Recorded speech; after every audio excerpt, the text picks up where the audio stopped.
My boyfriend's family forbid me from cooking Christmas dinner, so I refused to attend. My 24 female boyfriend, 28 male, loves seasoned food, but not just seasoning, peppers. When we got together, we mostly go out to eat, so it wasn't something noticeable, but as soon as we started sharing an apartment, I took it upon myself to cook our day-to-day meals, and it started. By the way, this comes from Green Bean Jean on the OK Storytime subreddit. So, he would complain lightly at first about the food not being seasoned, so I started adding condiments bit by bit until how's today, where all of the savory food we cook in our household has to have our homemade seasoning, a blend of garlic, onions, dry seasoning, and hot sauce. Even then, he would always bring the hot sauce bottle to the table when he'd eat. That is, until a few months ago, he started complaining of waking up at night with pain in his stomach, feeling a bitter taste in his mouth, etc. He complained for 2 weeks before I had to schedule a doctor's appointment for him since he refused to do it himself, saying it was just a minor thing. As some of you might have guessed, he was diagnosed with acid reflux. Since the diagnosis, he asked that I stop using our homemade seasoning and stick with the garlic and onions only, which I was happy to do and saw no problem with it. The problem starts with the fact that with the change, he started not enjoying the food as much since he's used to how we used to eat before, and time to time complains that my putting too much pepper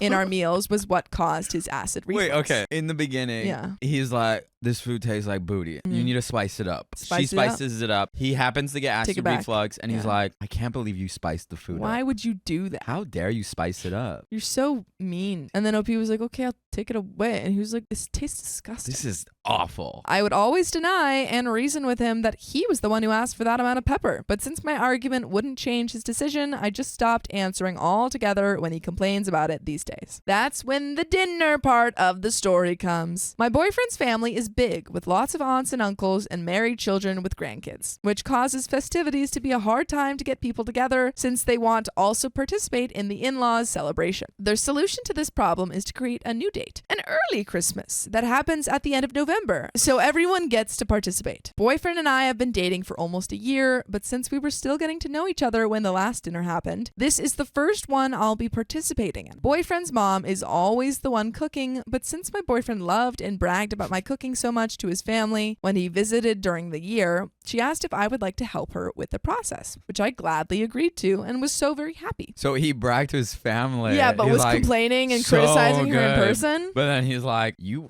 messed up my stomach. Messed up the pepper. Nice. Also, me helping would mean boyfriend and I would have to travel to their hometown on Friday instead of Saturday, since some steps and preparations need to be done ahead of time. And for that reason, I gave up one of my holiday days off so I could skip work on Friday, which means I'll be working retail on Christmas week, which is crap, but I could live with it. The thing is that a few days after my boyfriend's doctor visit, I received a text from his mom saying that she won't need my help anymore since her daughter, boyfriend's sister, will manage to leave college early and help her instead. I was surprised, let down, and sad, but said, okay, why can't both of them help? Not enough room in the kitchen. Too many cooks in the kitchen? Too many cooks in the kitchen. Too many cooks. What boyfriend's mom may not be aware of is that me and my boyfriend's sister are friends. Not best friends, but we text each other and send funny posts on Instagram back and forth. That's besties. They're besties. Y'all are besties. They're almost lovers at that point. It's a little bit too close. Yeah, chill out. So the first thing I did after answering was send a nonchalant text to her asking when she'll be going back home, since I had asked her previously to let me borrow one of her books that she talked to me a lot about. A few minutes later, she replied saying that she would only arrive on Sunday, the day of the dinner, since she had an assignment deadline for the morning of the day, and before that she'll be having a test, so she'll probably cram the assignment at the last minute. First thing that came to my mind was, boyfriend must have bad-worded me to his mom about the acid reflux thing, and since she's the type to always act on her son's will, I was cut from cooking class. Okay, because the daughter, sister is not cooking? She's not going to be there. Is it a lie? Mm-hmm. The mom lied about the sister coming home to help, and the sister was like, no, I have a test. I won't be coming until the Sunday. I slept on it, but the next day on my lunch break, I called boyfriend and asked if he had talked to his mom about this, and he said yes, and that she had even made changes to the recipes so no strong or acidic seasonings were added. And after that, made sure to say that he didn't have to ask her like he had with me. Oh, he said that? Yeah. What? How OP's is that fault. relevant? Like, you literally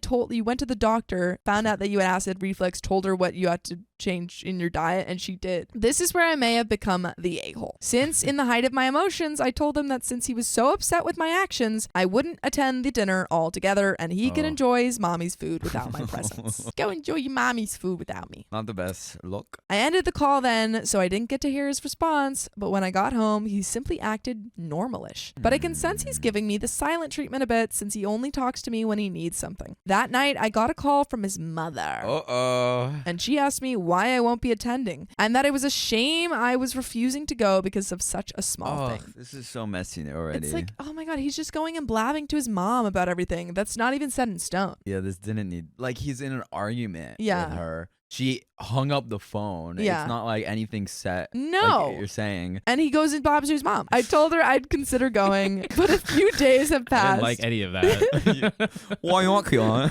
I didn't like that. We didn't work need as you well. to swap. But days have passed and boyfriend hasn't tried to persuade me to go at all. I think I might not go in the end because now I'm feeling stupid because for sure he told his mom all about our fight. Am I the a-hole? And there is an edit. Got out of work and came right back here. Thanks to everyone who took the time to read and comment here. I really do appreciate it. Just to clarify some things, he doesn't force me to cook. I do so because I enjoy doing it and also have more flexible hours at work than he does. I work in education and he works a blue-collar job. As for us moving together so soon, I went to college and now work in the same city I grew up in. So sharing an apartment was kind of a reason to move out and a chance to have my own place. My relationship with his family was never bad. We're not super close since we live away from each other, but they were always polite and happy for us in everything we did together. And I do understand that since he's their family, they would side with him in our fights. But you guys can side with us by joining us live every weekday at 3 p.m. on YouTube. Just tap our profile. It just doesn't need to be messy. I understand No. like people have different relationships with their family and But with have their a better one. parents. But have a better Just one. do better.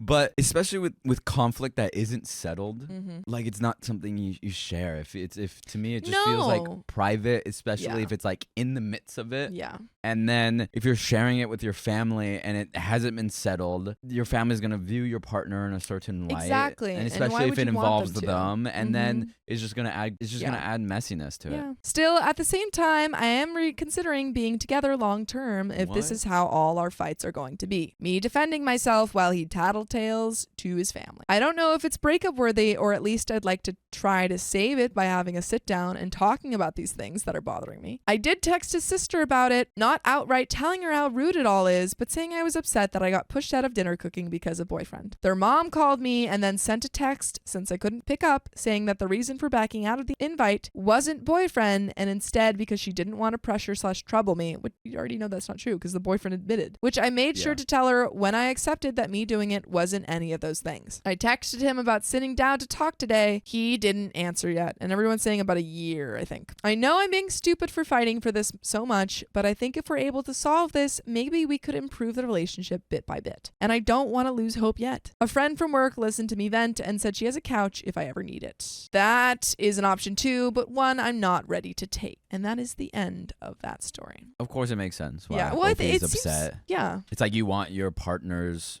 family to To view like you in and a good to- light, yeah. and then to feel that what happens between you and your partner Is actually their goes business. to them. Mhm. And it feels like the door's just opened on your Yeah. relationship. It's not a great feeling. But No. it seems like OP's not like rushing into breakup. It's like, you know what? I'm going to try and figure it out. I don't know. There's so many steps Yeah. before a breakup in this. Yeah. This isn't like to me this isn't anywhere close to No. breakup territory. I think I think it's just an opportunity, as all conflict is, for boundaries and Yeah. expectations and agreement to be set.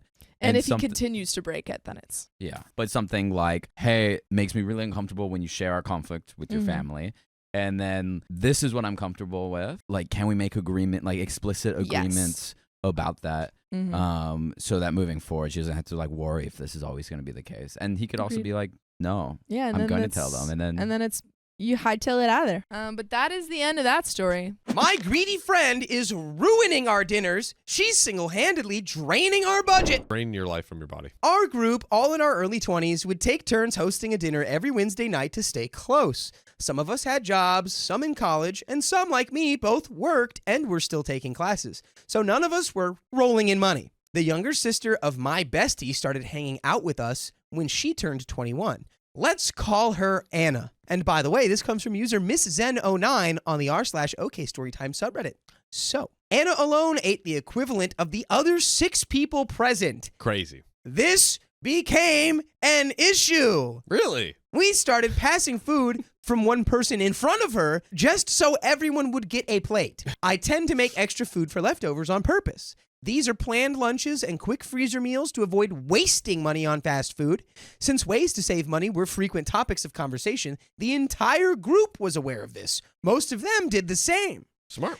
Anna would not only clean every serving plate, but go behind me into the kitchen and not leave until every dinner roll, speck of meat, and sides, except salad, were Again, gone. Of course, the salad No wasn't. salad. Gotta leave it. No salad for Anna. But then everyone else is super healthy. She enjoyed the sauce on my barbecue meatballs Oh, God. so much Pause. that she not only polished off the 6-quart slow cooker full, there were only 4 of us that night, but was eating the sauce out of the casserole with a bag of chips she found in my cupboard. When you're dedicated to the game, you play the game, and you play for keeps. Listen, I play for keeps. she plays for everything. At 1 a.m., we scraped the remaining sauce and sent her home with a loaf of bread because we were tired. Several of us had to stop doing group dinners because she was over our food budget. Hints did not slow her down. One-on-one conversation about budgets, health, emotional eating, etc. Nothing worked. She would not take the hint. Then she took to dropping in unexpectedly at dinner time. It felt petty, but I would hide foods I knew she really liked in our bedroom closet. Not petty. I mean, At this point, you're looking out for the group. what else can you do? I tried telling her that I only had $125 a month for food, and she would eat that in 2 or 3 days. I was back to noodles and oatmeal 3 weeks of each month. I'm sorry, but noodles and oatmeal makes me smile. Finally, my boyfriend just told her, "Step away from the pot roast." When she showed up for Sunday dinner.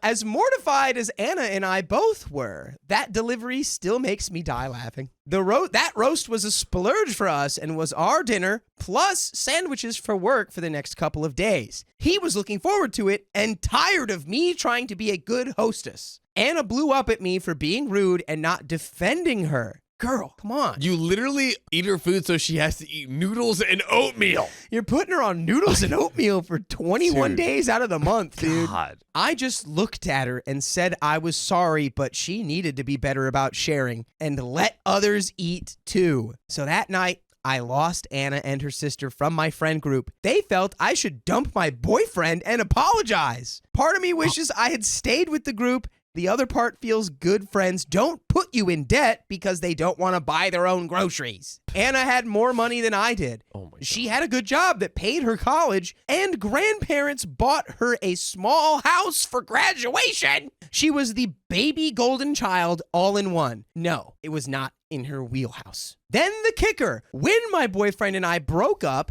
he confessed that when I had surgery for cancer, Anna had been in the waiting room with him and told him she would be there for him if he needed comfort if I didn't make it through. Oh my God. Whoa! She's trying to take your man! And your food. She's trying to take your man and your food and your house. Everything. She's trying to leave you with nothing. Trying to eat you out of a man. I had several surgeries, radiation, and Anna made it plain throughout my treatment that she was very available to him. Luckily for me, treatment worked well, and I haven't had any recurrence in 10 years. Yeah! Thank God. Yes! We love that. It made me feel gross that she was always showing up to cheer me up and then trying to get with my boyfriend when I wasn't looking. Yeah, she sounds gross. She sounds like a gross person. Ugh. I ran into her at Sam's Club the other day. She's married her stepbrother. There was a washing machine, and one thing led to another. They were doing laundry one day, and what do you know? Now they have a kid together and just moved a few blocks away from me. Seeing her brought up all those good, bad, and sad memories. If you make it this far, thanks for reading. I feel like it's my confession of being a selfish friend. I was so unkind to her. Her eating such huge quantities has to be some kind of emotional issue. I mean, yeah, you're right. I think she has many emotional I don't think you were issues. being unkind to her. You No. tried to gently tell her multiple different ways and different times, please stop eating so much of our food. I am broke. If anything, you should have been more harsh, quote unquote, like the boyfriend. Step away from the pot roast. Boyfriend did. It was perfect. Step away. Step away, ma'am. But we do have an edit here. Ooh. And I assume there's a little bit more. Thank you all so much for the support and honest opinions. To answer some duplicate questions, yes, all this actually happened. Yes, I and others talked to her about her eating. Some people say they are dieting and think eating unlimited from allowed foods lists is going to net the same results as limiting total calorie intake. Beating food addiction is not easy. It took me years to get better about speaking up and seeming rude by expressing my boundaries. Those are my issues. Now I just smack away anyone's hand grabbing from my plate. Nice. Anna's sister was my entree to a core of friends from their high school days. We met in college. That group stuck together except one who was over it as well, and the few I brought into the group. I was more introverted and learned to be more outgoing, and it's okay to put the books away to just enjoy people and dancing the night away. So it was a valuable friendship to me at the time. Anna was rude, selfish, and boy, did she have an ego. Most annoying was crying if you looked at her sideways. Yet no one is all bad. She would show up to clean a friend's house if you were sick, bring flowers randomly to make your day brighter. No. She had good points. That being said, nope.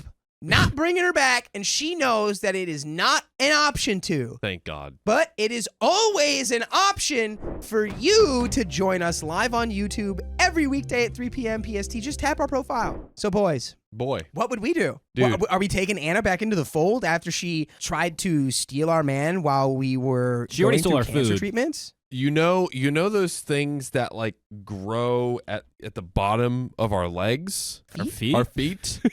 Take those and run away. Did Suit John forget what feet are? It's the things that grow at the bottom of your legs. Fungus? I guess so. Yeah, toenails. Take your toenails and run Athlete's away. foot? I don't know, man.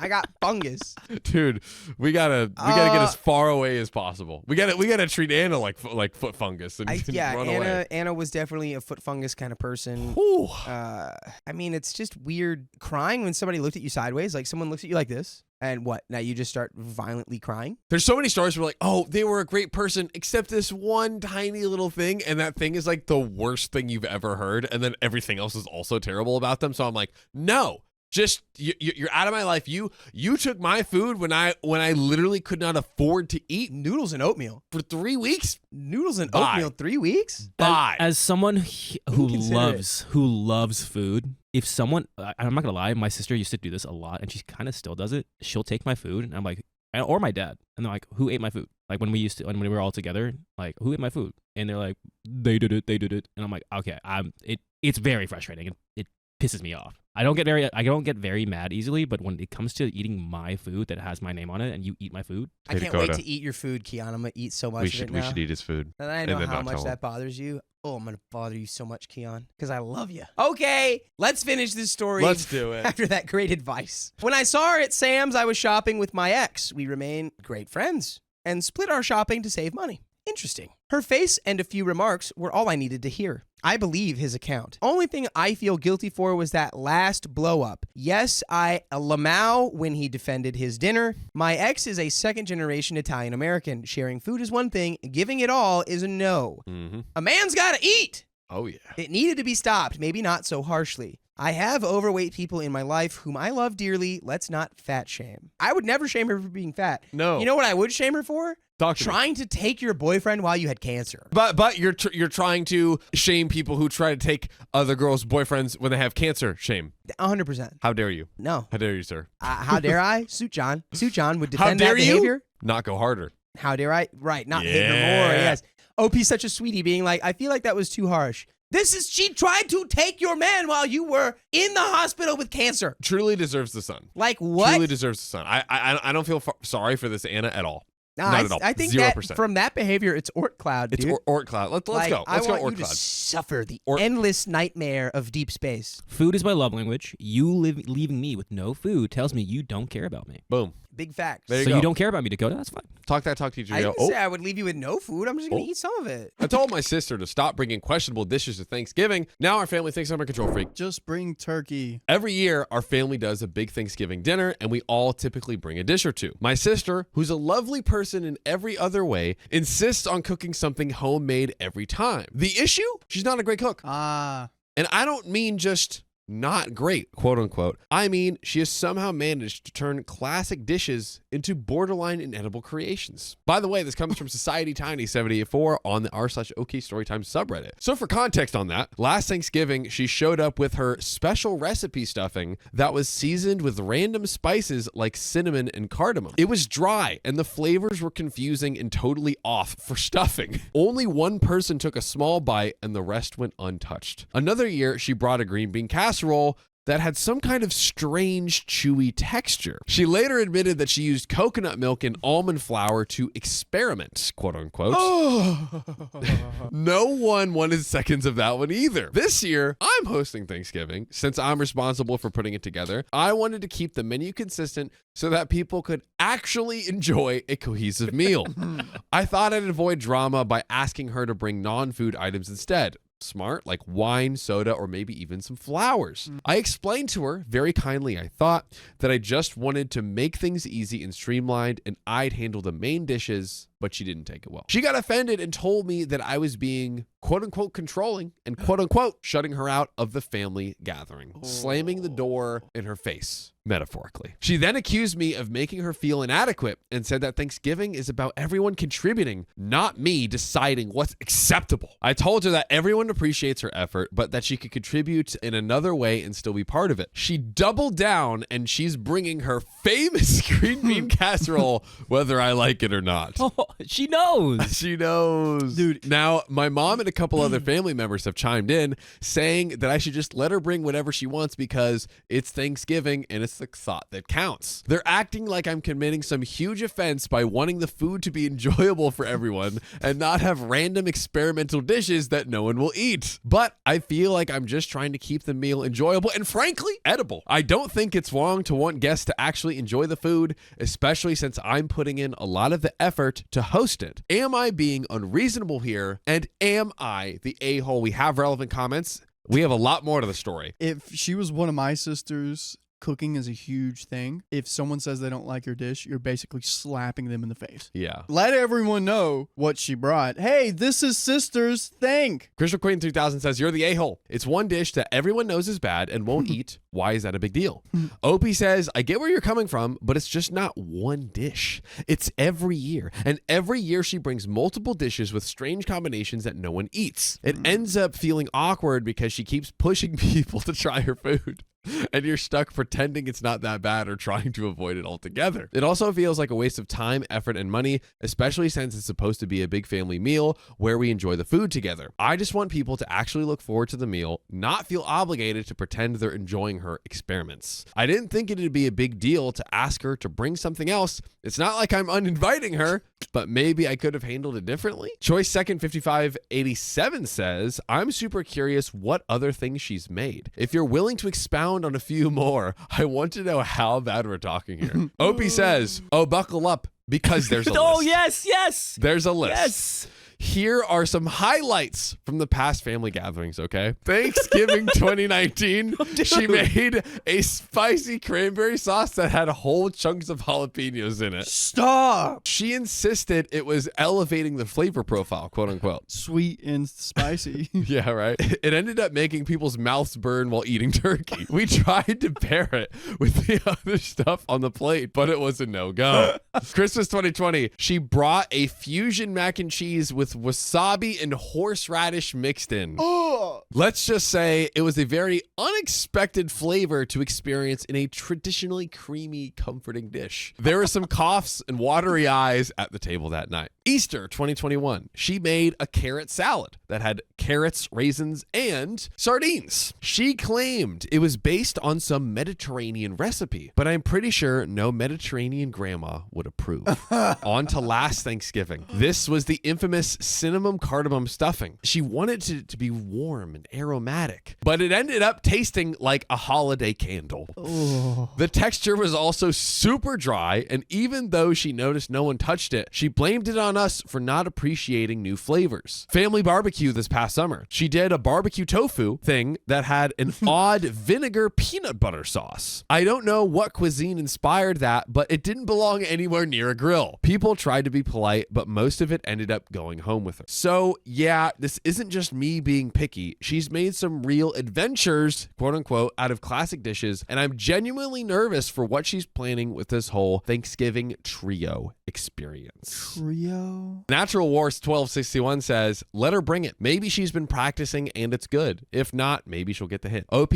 I see what you're saying, but honestly, she's been practicing for years and it hasn't improved. If anything, she's gotten more experimental and doubling down on weird flavors and substitutions. I love this. And I don't think she'll take the hint. She's pretty proud of her cooking and genuinely seems to think that we're just not appreciating her creativity. If I thought it would lead to her realizing it's not working, I'd let it go. But instead, she just gets upset if people don't eat it and it becomes this whole thing. I'm trying to keep things simple and enjoyable for everyone without the awkwardness. Maybe there's a middle ground that I'm missing. Impressive Arm 2563 says, you're a soft a-hole. Just let her bring what she wants. It's not hurting you and you don't have to eat it. It might even be fun to pretend it's the best thing ever and throw some away when she isn't looking. It could be part of the traditional holiday experience. OP responds saying, I get that and maybe I am overthinking it. Feels like a small battle I'd rather not have every year, especially when I'm hosting and trying to make sure everyone genuinely enjoys the meal. I mean, I can definitely go with smile and nod approach, aka wet toast spine, for the sake of the family piece, but it does feel a little exhausting to pretend every time. I guess I just don't want to encourage her thinking that everyone actually loves it, especially when it's clearly not working. But you're right, it's just food. And maybe I should focus more on making her feel included than on the menu being perfect. I'll try to keep this in mind and relax about it. If she just brought the terrible food, that's not an issue. Yeah. It's the attitude of harassing people to eat the food that's the problem. And like, she's not getting it either. I understand she's putting a lot of effort in these dishes, and she wants people to appreciate her effort. That's what she's trying to do here. She's like, oh, I'm creative, I'm doing this cool thing, yada, yada, yada. But you can't lie to her, you know? Like, I'll entertain this, but I ain't going to lie to her. All right. Well, things have escalated fast. Oh, no. Thanks to everyone who offered advice. I tried to compromise. But it's already turning into a whole thing. And Thanksgiving is still a few weeks away. After our last conversation, my sister was being pretty cagey about what she planned to make. So I reached out to my mom, hoping she could smooth things over. Instead, she got defensive, saying that I'm overthinking it and it's just one dish. I told her I wasn't just so sure it was one dish anymore, especially after hearing about my sister's grocery haul, including canned oysters and edible glitter. Oh, no. My mom let it slip that my sister has been hard at work on some creative menu she's been planning, her Thanksgiving surprise. Apparently, she's been telling the family group chat, which I wasn't included in, by the way, that I'm being controlling and that she wants to expand everyone's palate with something truly unique. To top it off, my cousin sent me a screenshot from the group chat where my sister said she's bringing not one but 3 dishes to Thanksgiving now. She's calling them her Thanksgiving trio experience, complete with their own settings and little menu cards that she's designing. I'm officially panicking because I have no idea what she's planning to serve, and from what I've heard, it's not remotely traditional. Guys, we're not remotely traditional, but you can always tap our profile to join us weekdays live at 3 p.m. PST and see for yourself if you enjoy the experience. At this point, half the family thinks I'm overreacting, while the other half is texting me things like, is she really bringing glittered sweet potatoes? I feel stuck. If I try to control it anymore, I'm the bad guy. But if I don't, Thanksgiving might turn into a tasting event for my sister's avant-garde cooking. So yeah, Thanksgiving is weeks away and it's already become a family spectacle. I don't know whether to brace myself or preemptively order pizza. She brings as much food as she wants. Yep. She's going to have to sit there and eat it in front of everyone. Yes. Relevant comments. OP when told to let the sister take charge for the meal. Uh-oh. Haha. I have to admit that idea is very tempting. Letting her take the spotlight with her Thanksgiving trio experience while I sit back, sip on a glass of wine sounds like one way to make a memorable holiday, especially if everyone gets to see exactly what I was trying to save them from. It would be kind of poetic to just lean into the chaos and let her creations be the star of the show, for better or for worse. I have a feeling that it would definitely be a Thanksgiving to remember, even if I'd have to brace myself for the family reactions. It's like a mix of malicious compliance and hands-off hosting, and I kind of love this idea of just throwing in some edible arrangements, a ton of drinks, and calling it a day. And yeah, if it all goes sideways, I'll still have plenty of remember that one Thanksgiving stories to pull out in the future. Thanks for the laugh and the wild suggestion. This just might be a holidays fantasy, but it's definitely a fun one to think about. Ingios Left Hand says, honestly, I think you should just let her do this. It can be a new family tradition. Your sister brings something weird and inedible. You all ignore it and poke fun at her terrible cooking later. Is this really something you want to create drama over? OP says, you're right. Maybe I've been looking at this all wrong. Letting her bring her unique dishes could actually become a little funny tradition if we let it. I mean, every family has its quirks, and maybe this is just one of ours. Instead of stressing about it, I could just embrace it and let her dishes be part of the Thanksgiving lore that we joke about later. It's definitely not worth creating unnecessary drama over, and if we all just go with it, it'll be less awkward and maybe even entertaining in its own way. Thanks for the reminder to just roll with it and not take it so seriously. Good. I feel like we're reaching a Nice. much better place. I I feel like agree. we're reaching a much better place, although the story's not over. Jenny BCT says, oh, please update us after Thanksgiving. I can't wait to hear about her culinary experiments. OP, haha, don't worry. I'll definitely keep you all posted. I'm honestly half curious, half terrified to see what she ends up bringing. If past holidays are any indicator, we might be in for some very creative dishes, and I have a feeling the family reactions alone could make for quite the story. So stay tuned. If anything wild goes down, I'll be back with the juicy details after Thanksgiving. Fingers crossed for a low drama meal, but let's be real, I'm probably not that lucky. We won't know until after Thanksgiving. We won't know. Oh. We won't know. So we have to keep ourselves on our toes. My boyfriend keeps criticizing my weight, so I ditched him at my birthday dinner. He doesn't get to stay for the dinner if Yeah. he's gonna talk. He's left in the ditch. Leave him. To preface, I'd say I'm a relatively fit person. I wouldn't call myself a gym rat, but with a super muscular body type, but I do make an effort to lift weights a couple times a week, and I regularly go on runs to stay active. I'm 5'5" and around 115 pounds, which I've always considered an acceptable weight for my height. By the way, this comes from Deleted on the OK Storytime subreddit. My boyfriend and I have been dating for about 6 months.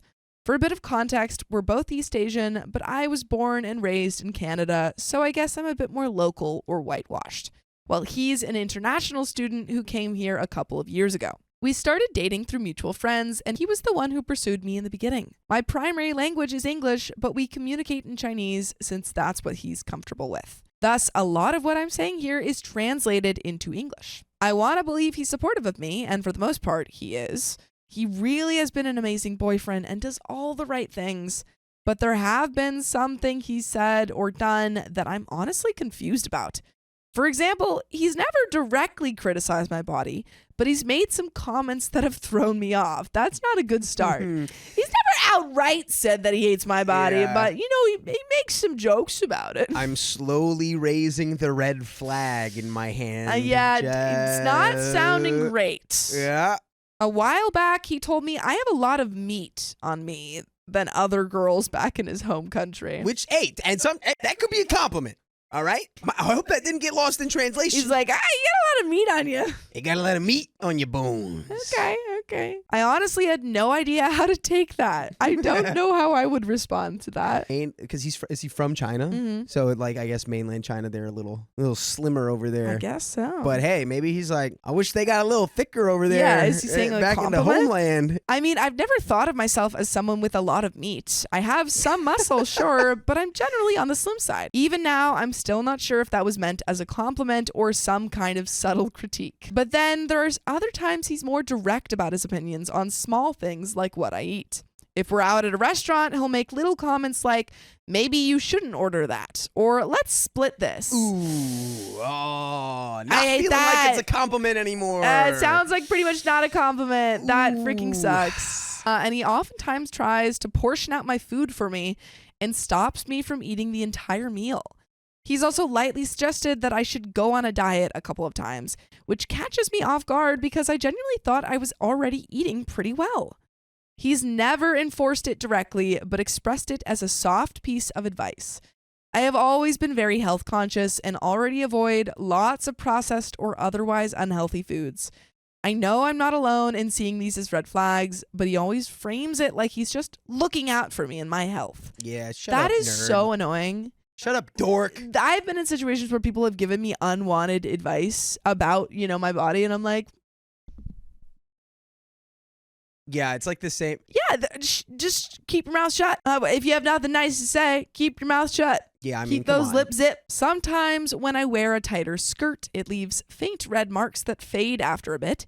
He never misses a chance to point them out, saying things like, is the skirt really that tight on you? Oh my God. Dude, that's just how wearing any type of, literally any type of pants. That's just how that goes. In my opinion, this is more annoying than if he would just be like, you're fat, I think. This is so annoying. Absurd, honestly. His skirt has to be tight on you.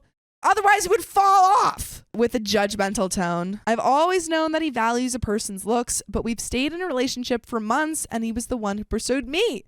So I always thought he was ultimately happy with who I am as a person. The conversation that really left me confused happened recently at a restaurant on my birthday.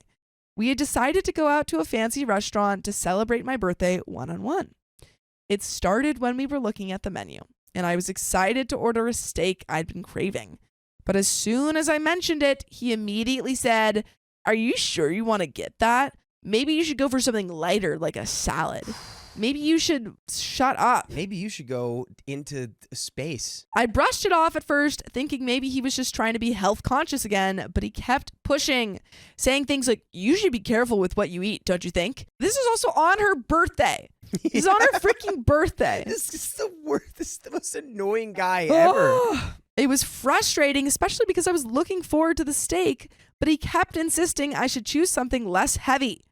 I raised my tone a little bit, but honestly, I just didn't have the patience to deal with it that day, and your girl really just wanted some steak. I finally couldn't take it anymore and bluntly told him that if he had such an issue with what I wanted to eat or my weight, then maybe we shouldn't be dating. He didn't even seem fazed by it. Almost like he was expecting me to be okay with it. He casually leaned back in his chair and said, well, I usually prefer girls who weigh between 45 kilograms and 48 kilograms because that's what looks right for someone your height. It's just the ideal weight for you. Who says that to a person? A despicable human. Like, I prefer girls who weigh between 128 and 134 pounds. And based on your height, I think that you need to actually order this other meal. It's like, here, let's take your measurements.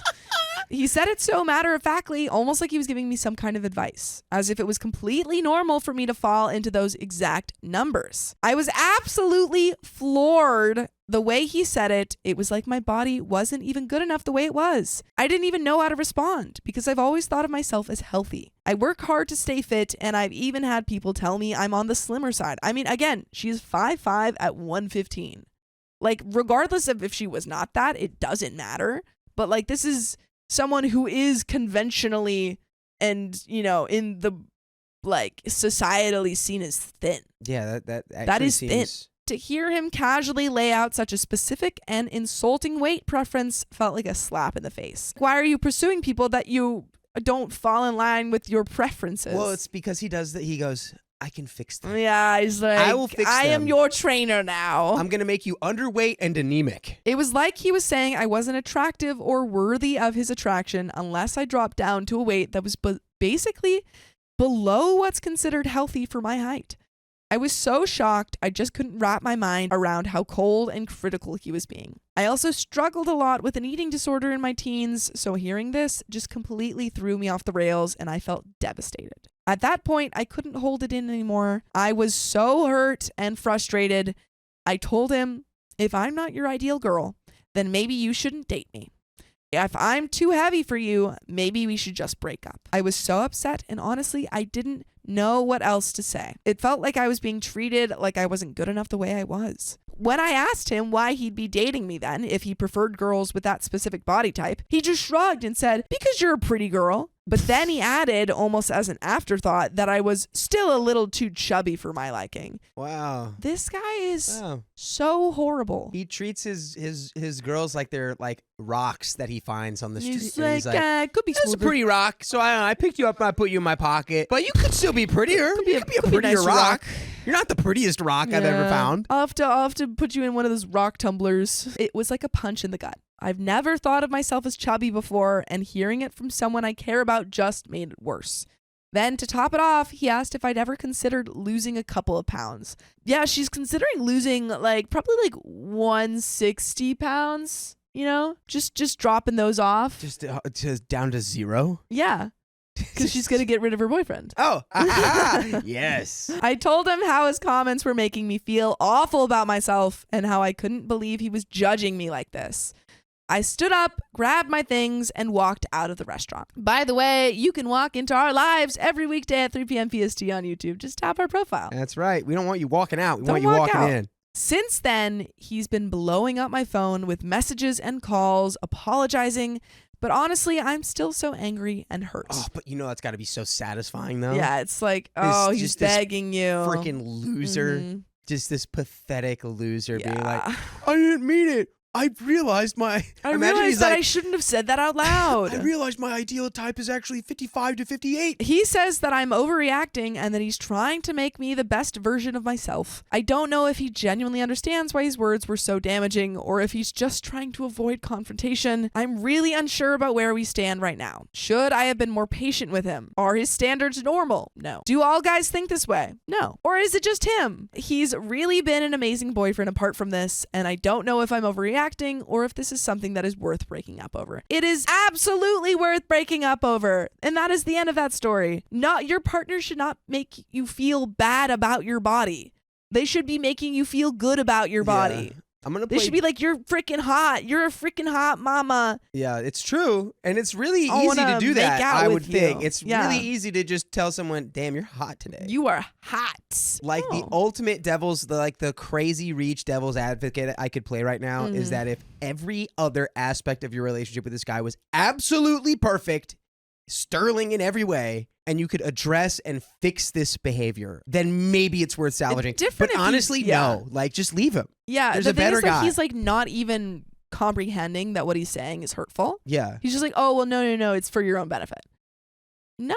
Yeah. My local Chinese restaurant wanted to close. Our town refused to let them. We need our wontons. We need our orange chicken. Yeah. This is entitled People on the Large Scale, and it's too hilarious not to share. I live in a small town, population 7,000 roughly, and everyone is currently divided over a Chinese restaurant. So my hometown. It's been in the local news and Australia's national news. That's how crazy people are getting. Oh boy. By the way, this comes from Game Nerd 93 on the OK Storytime subreddit. So, I'm going to try to keep this short. Back in May of this year, a local Chinese restaurant owner informed the local club he was renting kitchen space from that he wanted to retire, gave them his resignation, stating his last operating day would be the end of June. Cue the local Karens and Kevins in mass. One local who we'll call Big Kevin teamed up with another local we'll call Mega Karen, and they decided they were going to protest against the closing and force the club to keep the restaurant open. I wonder what these people look like. I don't know, but I do think it's really funny as that owner to be so good that everyone in the town was like, no! You can't do this to us. This poor man has been running the restaurant for 30 years without break and just wanted to retire peacefully. But no. Mega Karen started a petition while Big Karen organized a protest. Now, our third major player in this year, we shall call the Wicked Witch. The Wicked Witch, working in the shadows, starts leaking to the local paper that said restaurant owner is being forced out by the club. False allegation. The club gives their first and only statement about the situation, stating that the restaurant owner retired and even produced his retirement paperwork for proof. At this point, the national news comes into it and does an interview with restaurant owner who states on the news he wants to retire.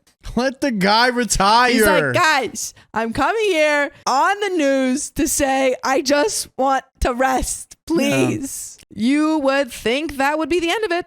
But no. Mega Karen gets 1,200 or so signatures on her petition, which she hands to the club. The club's lawyer calls it invalid due to over 900 of the signatures not being filled in properly. Signature plus printed name plus club membership number or phone number needed by each person to make it valid. Or same person sign multiple petition slots. So Mega Karen starts a new petition, which only gets 74 signatures. I see.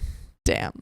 So they probably just pulled names from they something. were just faking things. Ooh. Meanwhile, Big Kevin organizes a protest he doesn't show up for, nor does anyone else. The club then hosts a meeting for all club members, members of the general public, and the club's board to discuss what is going on. But again, for all the complaints, no one shows up. Now, Mega Karen and Big Kevin are demanding that a new meeting be held, the club's general manager be fired, and the club's board be disbanded and a new board elected. These people are they love their Chinese food a lot. And with this all happening, Yeah. I think the Wicked Witch has like something she can win out of this. Plotting. Yeah. The Wicked Witch then once again goes to the newspaper with a statement from the restaurant owner. The restaurant has now been closed for over a month and states that now the club has renovated the restaurant and has plans to start a new restaurant. They, the old restaurant, would consider renting the space again. Before you question why the space wasn't renovated before this point, it was part of the Chinese restaurant's agreement that they would maintain and renovate the space as they saw fit, as stated by the club in their public statement. And she tells the paper that the whole reason the Chinese restaurant left wasn't because they wanted to retire, but because their rent increased from the $285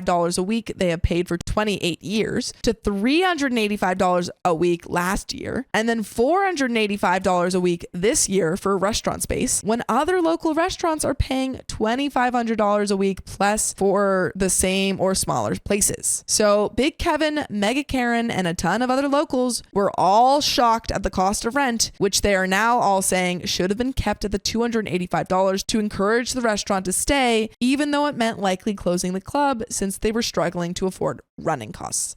So basically now they find out that the club was increasing rent for the Chinese restaurant, but it seems like it was considerably less than any other club was doing. Yeah, like other yeah. clubs were doing $2,500, whereas this club was like $400. Yeah, got it. The club even broke down their running costs to show the members and locals how expensive it is to keep the place open, but still not good enough. I can't with this town anymore. Oh boy. And there are some relevant comments. Do you come out of retirement and say, I will work Tuesdays and Thursdays for you people? You guys, And increase I'll come out. the prices? Yeah. If you guys will pay me double the amount, I'll come back. You take what, like you kind of work off of this fervor for your food and you take advantage of it. Yeah. And the biggest supporters, you can do a subscription that pays for the or thing, and then you don't even have to worry about monthly thing. You just worry about keeping everything else up. You know what you do? You get a karate junior. Oh, I was gonna say a Padawan, a sous chef. Yeah. You become a mentor. An apprentice. And train someone into becoming the new Chinese restaurant owner. That's not what I was gonna say. But my idea was you become a personal chef. And just one day a week, you send them over like for double the amount that they would have had to pay at the restaurant. You send them over some food. There we go. If you're free to it. If you got free time. Yeah. Or you train someone. Relevant comments. Sesame Snap Me in Half says, so many people craving for a succulent Chinese meal, it seems. Opie says, there is a second Chinese restaurant in town, which makes this even funnier. They're probably not as good though. It's not as good. Opie shares a link to the news report of the situation, the national news story. Opie describing what the club is to non-Aussies. A club is basically a fancy establishment, which usually has a few large rooms for events like funerals, birthday parties, etc. A few bars for buying drinks, gambling area, and a restaurant. It's basically where you go for a formal night out. It's a huge thing, yeah. I had no idea what they were talking about. Oh, okay. I was like, what do you mean club? Like all of my strip club, journalist no. club? It's just like it's kind of what they explained, but there's like you can go get food and sometimes it's just a kind of a community place. But both my grandparents were part of a club. Wow. / one is still part of a club. Yeah. The club couldn't do anything to keep him from leaving. And there is another update. So our Big Kevin, if you remember from the original post, had organized a protest he didn't show up to. Well, ladies, gentlemen, and thems, he has now organized a meeting for October 31st for all paying members of the club, taken directly from the posters around town and his Facebook post. This meeting is to discuss the removal of the president and board of directors and elect an interim board to move forward with plans to reinstate Danny's Kitchen to catering. And I think the Wicked Witch is going to be reinstated as something. I think she's going to get back in there. I can't with these people, honestly. When this meeting takes place, the new restaurant will be open in the club. All cards on the table. I do have a job in the new kitchen, so I'll be the first to admit I could be looking at this with bias. However, the owner of Danny's did retire, and I don't think a vote overturns retirement. If they got enough votes, then I suppose an offer could be made to him, but he can't be forced back. Yeah. And we would never force you to join us live every weekday at 3 p.m. PST on YouTube, but we would love you to. Just tap our profile. And if you don't, we might as well force you. And then we'll force you. I also found out that the owner tried to train multiple people to take over, but every time the same people complaining now put in complaints to the club about the quality of the food. Oh my gosh. The guy's like, I tried to find someone else. You guys hated them all.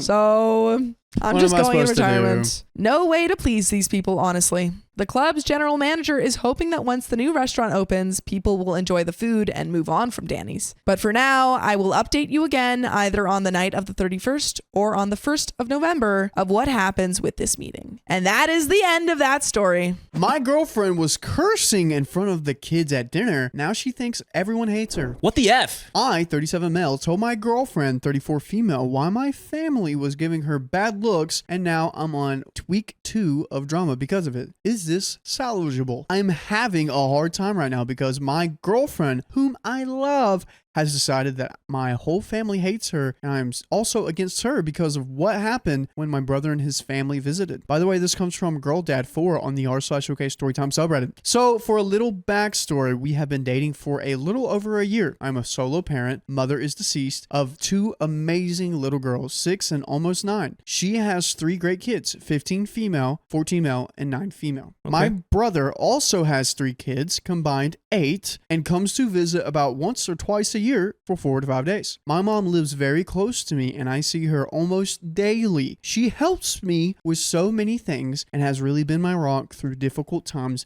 becoming a full-time single dad, and I also work full-time as a professional engineer. It's also important to say that during this, her kids were on a trip with their grandmother for 2 weeks and she stayed home to work. Recently, my brother visited and we had dinner at my mom's house. During the dinner, my girlfriend was cussing a lot in front of the kids and everyone. She is definitely a cursor, but it's never been an issue for me. And to me, it doesn't seem out of the ordinary. Just loudly saying F and crap at the dinner table with all the kids present, and my mom's natural reaction was to give her a dirty look. She took this as an insult and quickly left after dinner without barely saying goodbye. I tried to play it off, but it wasn't hard to see it wasn't normal. She's usually the one who hugs everyone before she leaves, etc. The next day, after she slept over, she said she wanted to spend the whole day with us and we had a bunch of activities planned. She just needed to go home and get pretty. Fast forward the whole day and she texted me through the day saying,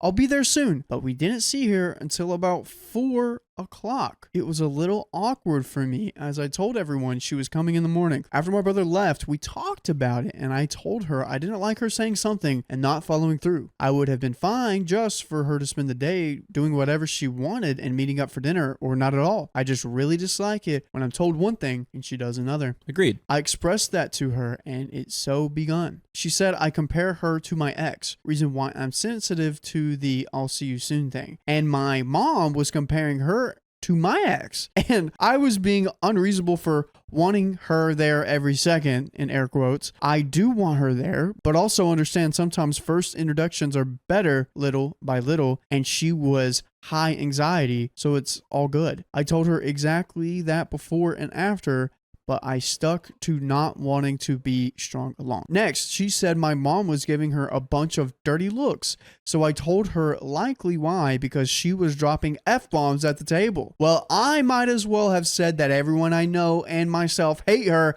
as a person and want her to be a robot. The exact phrasing is, I'm not going to censor myself. What the F, dude? I don't know. The comparisons of the exes, that's a big red flag. The fact that she's getting upset that, like, I should have censored myself, just don't say it in front of kids. Yeah. Like, there's some time and a place for things. This led to a bunch of arguing. Not yelling, but just talking. It finally got to the point I was about to just throw the towel in, and she backed off. I won't go into detail, but I said I respect her feelings, but she has to respect mine too. And just because someone didn't like her word choice doesn't mean they hate her. My mom loves her, by the way. She also said she won't change for anyone, and if I have a problem with it, it's my problem. Okay. Which she quickly backed off after I basically repeated back to her what she said. No, my daughter's birthday is tomorrow. I also coach her basketball team, so we won't be able to do birthday dinner until late. So I said I would just take her out to a restaurant and we could celebrate more the next day, Halloween. My girlfriend said she wanted to cook and she would make dinner happen, but she didn't want my mom to help cook or be around. I told her I'm not going to play referee and she just needs to talk to my mom if she feels like this still. I just want the birthday girl to have a nice dinner. We had the party this weekend. My mom is totally oblivious to all of this, I should add. Now she's mad again, saying I'm not respecting her boundaries and feelings. I am saying she isn't considering the birthday girl and just it's my fault. She needs to feel like crap and she wants to not only cancel cooking for the birthday girl, but Halloween as well. Okay. I can't curse and I can't, represent myself and be obnoxious. So if that's going to happen, I'm going to ruin everyone's day. Yeah, dude, break up. I'm emotionally exhausted by this now. And in my mind, what should have been simple communication that needs to happen for a strong relationship is now just as spiraled out of control. Has spiraled out of control. I do feel she's making everything about herself and being selfish. But what if I told her I might as well tell her she is fugly, smells, and everyone hates her? I wouldn't add fuel to this fire. I would just leave the fire be. Am I the a-hole? I really do love her and starting imagining our futures together. I was even thinking about her and her 3 kids could move in with us in the future. Edit. A lot of people are asking timeline. My ex-wife abandoned me with an 18-year-old month and a 4-year-old about 5 years ago. Additional edit, then passed about 18 months after that when we were legally divorced. We introduced kids after dating 6 months. I had a relationship before her that lasted 6 months and ended amicably, but I never talked to her. She cusses and sometimes in inappropriate situations, but in this instance was just over the top. Our first year was basically great. That's why I fell in love with her. We had few arguments, but I'm not a very argumentative person and I've never yelled or get super angry when we went on romantic getaways, snowboard, hiked, kayaked, camped, boating, all sort of great times with and without kids. This all honestly came out of left field, but maybe I missed some signs. It's hard to see red flags wearing rose-colored glasses. I see the overwhelming sentiment and I am having a lot of thinking to do. I stood my ground today and just said we will be doing our own thing for the birthday dinner with just my little family and grandmother. She did not take it well and started to escalate to the point she almost blew the whole relationship up, but backed down when she realized I was going to let that happen. We argued and I talked over text and it's now down to her saying, I effed everything up. I said we needed to talk this out in person this weekend. I don't think we'll do Halloween together tomorrow night either. I think I need to go very low contact with the kids until further notice. Basically, he needs to figure this out first with her and then he can Oh, 100%. That's smart. I was going to say OP's doing all they can to just make this as easy as possible and just have an actual conversation. Yeah. And anytime it's just it seems like his words are just affecting her immediately. I wanted to update everyone and also thank the community. I took some of your advice and stood my ground on pretty much everything. I set boundaries around my daughter's birthday dinner, which went great. She did stop by the restaurant for a few minutes and give her some balloons. She tried to clarify for me that it's not that she didn't want my mom around. She didn't want to be alone with her cooking, which is BS either way, in my opinion. And I told her that type of request was going to be a deal breaker for me. We met and talked honestly. We both said we do love each other, and I explained these behaviors were simply not okay. Good. She apologized and basically we made up. We also did go trick-or-treating together on Halloween. It was good times. Good. A week goes by and we see each other once and it was pretty good. But she seems weird about going to my house now. Okay, well, we'll go to yours, no biggie. Or go out to lunch. It gets to Saturday and we had made loose plans to go out, dinner and drinks together. And I decided to cancel. I was exhausted and was an idiot the night before and stayed up really late talking on the phone to my college roommate I talk to once or twice a year. Whiskey was involved. I apologized profusely and said, I am an idiot, but I can tell something is off. The next day, I try to make it up to her and tell her we can go do anything with the kids or no kids. Tuesday, again, I try to get us together, as in last Tuesday. So it begins. She doesn't want to see me, and everything in the relationship has been all about me and to my benefit. Ugh. I apologize more, but when I think, WTF, I have done everything for this woman, and we do her place and plans at least half of the time. I remember some of your comments. I just flat out said that's bullcrap. Multiple very long texts later, I have spelled it out for her why I think it's bullcrap, and also spelled out to her all of her terrible behavior. I started remembering red flags I ignored and basically laid it all on the table. She immediately apologized profusely, and she said she was terrible. She never does anything right. I deserve better. I feel like this is manipulation. 100%. I texted back, simply said I needed to sleep on it. I woke up Wednesday morning and called her and broke up. Oh, wow. We're done. She's using her, I don't know, it's like she's just kind of weaponizing it. Yep, she's weaponizing it.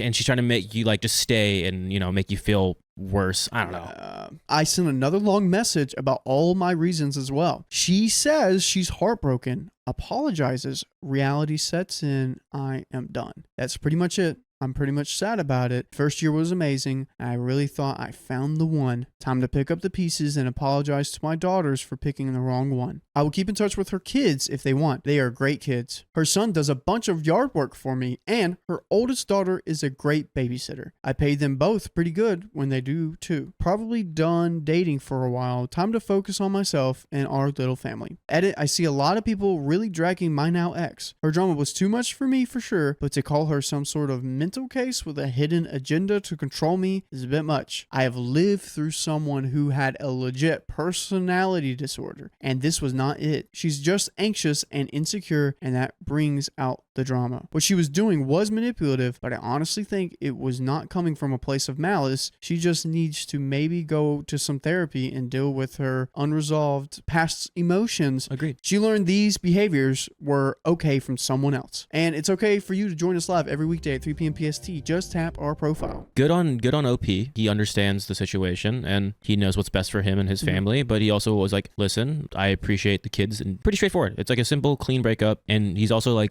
kind of defending the now ex. Like, don't muddy her name. Yes, I get it. It was crappy, but you know, what's done is done. She is a good mom and provides for her kids, and had a long toxic marriage to a control freak. She's not calling me names or blowing up my phone or any of that. I am not going to block her. We will cross paths. My oldest daughter will be in her youngest daughter's class in middle school. Do people really just go all scorched earth after every failed relationship? That's just sad. No one is perfect. Everyone has tendencies to do selfish things. Thanks for those of you giving constructive feedback, and you're so welcome. I like that. That was good. I like what he said at the very end there. Like, we can be cordial. We can be adults. Like, I want everything to be okay, and our families are still good. It's just maybe a relationship isn't what's best for us. But what's best for you is this next story we're going to read to your sweet little ears. Love it. My family was destroyed by kosher dietary restrictions. Sounds like everything wasn't kosher. Now that it's been almost a year, I thought that someone may get out of my hot mess of a family. I'll be the judge of that. By the way, this story comes from I Consume Too Much Media, and you can submit your own stories on the r/OKStorytime subreddit. So, it's Thanksgiving weekend. Last year, my extended family has come to my house to celebrate the holiday, and we also loop in my grandfather's birthday so that we can celebrate all these events at the same time and in the same place. My grandfather chose to go out to eat at a nice steakhouse, followed by a cake he bought from his favorite bakery. My aunt and her 2 children in their early teens drove many, many hours down from where they live and hadn't eaten since that morning. So when we got to the steakhouse, both cousins checked in with their mom to make sure it was okay for them to get the biggest steaks on the menu. My aunt, not fully paying attention to them, told them it was fine to order whatever they wanted. Flash forward, back at our house, and my grandfather wants to get started on eating the cake immediately since he and my grandmother are old. Priorities. And want to get to bed before 9 p.m., and it's now 8. So my aunt immediately puts her foot down, saying that her kids can't have any of the cake. You see, my aunt married into a conservative Jewish family. Her husband was spending the holiday with his own family, and that side of the family keeps kosher. My aunt says that since my cousins both ate steak, they have to wait 2 hours before they can consume any dairy, aka the earliest they could eat cake would be around 10 p.m., an hour after my grandparents wanted to go to bed. So why don't they just eat it later? The saying is let them eat cake, not let them eat cake later. Interesting. Okay. So non-issue so far. This is very annoying to my mom and grandfather since they had discussed this very issue with my aunt and told her to make sure her kids could eat the cake right when we got back from the restaurant. My aunt forgot about this when giving her kids the okay to order giant steaks. The giant steaks. Just one moment of not being kosher is not going to do it, right? Well, no, I just think it's like one moment of like, let's wait to eat the cake until later. Just bring it home. What's the issue? It wasn't the cake, Yeah, it was bring the steak. me home. Bring me home. The issue is the children ate the steak, and now, based on when they ate the steak, they cannot have the cake. Until later. Later, but then Pop Pop's asleep. Why do we have to eat it with Pop Pop? Pop wants to eat cake with his family. Is that too much to ask? I'm sorry, Pop Pop. You can eat with your family. I'm sorry, Pop Pop. I didn't mean to, Pop Pop. And that's why you don't eat steak before cake. You're right, Pop Pop. My mom and grandfather put their foot down, claiming that they looked it up, and nowhere in the Torah does it say the exact amount of time someone needs to wait between eating red meat and eating dairy. This issue has happened before in our household, and this resentment has been brewing for the better part of a decade. My mom and grandfather say that it isn't religious law that's keeping the kids from eating cake, but family tradition, and since one of my cousins was a bar mitzvah, he could be allowed to make whatever decisions he wants regarding keeping kosher. Shocking absolutely no one, my cousin sided with his mom and said he would be keeping kosher according to his family's tradition. The fight gets super bad really quickly, as it tends to do when you're fighting about religion in an interfaith household, with such hits as my aunt accusing my mom and grandfather of anti-Semitism. This is only 2 months after 10/7, and saying that if her husband found out that their kids broke kosher with my family, he wouldn't allow her to take them to ours unsupervised anymore. This second point is never addressed ever again. This whole thing ends with my aunt driving home with her kids in the middle of the night. Enter my grandmother. Grandmother has always been a bit of a tough nut. She was one of those super bright women in the 1970s who remained a stay-at-home mom and gets her intellectual stimulation from TV and gossip. She's also going senile, which isn't helping things. My grandmother has always had some weird things against my mom. My theory is that my mom was born to keep my grandfather out of Vietnam. My aunt was born because they actually wanted a child. We've got a strategic Vietnam baby theory. So, once she understood what was happening, she immediately took my aunt's side and said it was wrong of my mom to chase my aunt and cousins out of the house, which is not what happened. So far, we have my mom and grandfather. The 2-hour rule that your family keeps is burdensome when you're being hosted by non-Jewish family, and you should amend it when you're around non-Jewish family to make meals easier, that's insane. Not gonna lie, that's an insane take. Can you imagine applying that to like, being like, well, I know that you're Muslim and you don't eat pork, but honestly, I don't care. When you're here, it's inconvenient. So you should definitely eat pork while you're around us. The thing is, like, you can respect but everyone can respect what's, everyone's different dietary restrictions and stuff. It just means you're going to have cake later. Yeah, and, literally. That was so easy. Such a non-issue. This is an oops. Oh, well, they can't eat the cake yet. I guess everyone else gets to eat the cake and they can eat literally anything else to join in on the moment. I do think it's also like a little bit interesting that like they said he was a conservative Jewish man, which usually, this is obviously not like the case, point blank, but usually they would not marry a woman outside of the faith. So it's interesting that like they're very conservative about the values, but like, I don't know, maybe they're not. Yeah, we're getting that from OP, not from the actual wife. No, I know, it just feels like, there's... OP is probably just saying that because they're like, kosher. I don't know. How much does OP even know about clearly their sister's Jewish husband? Not much.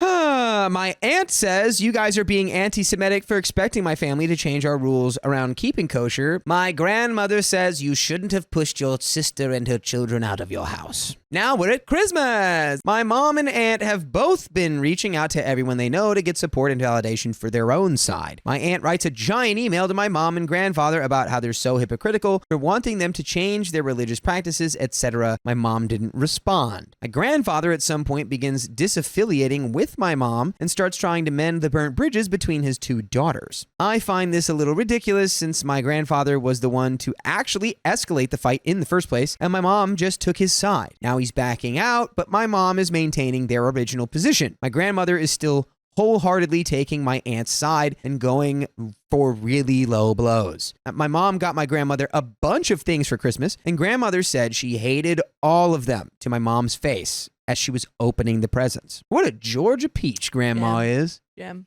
Just a sweet little nectarine of a lady. Really a gem.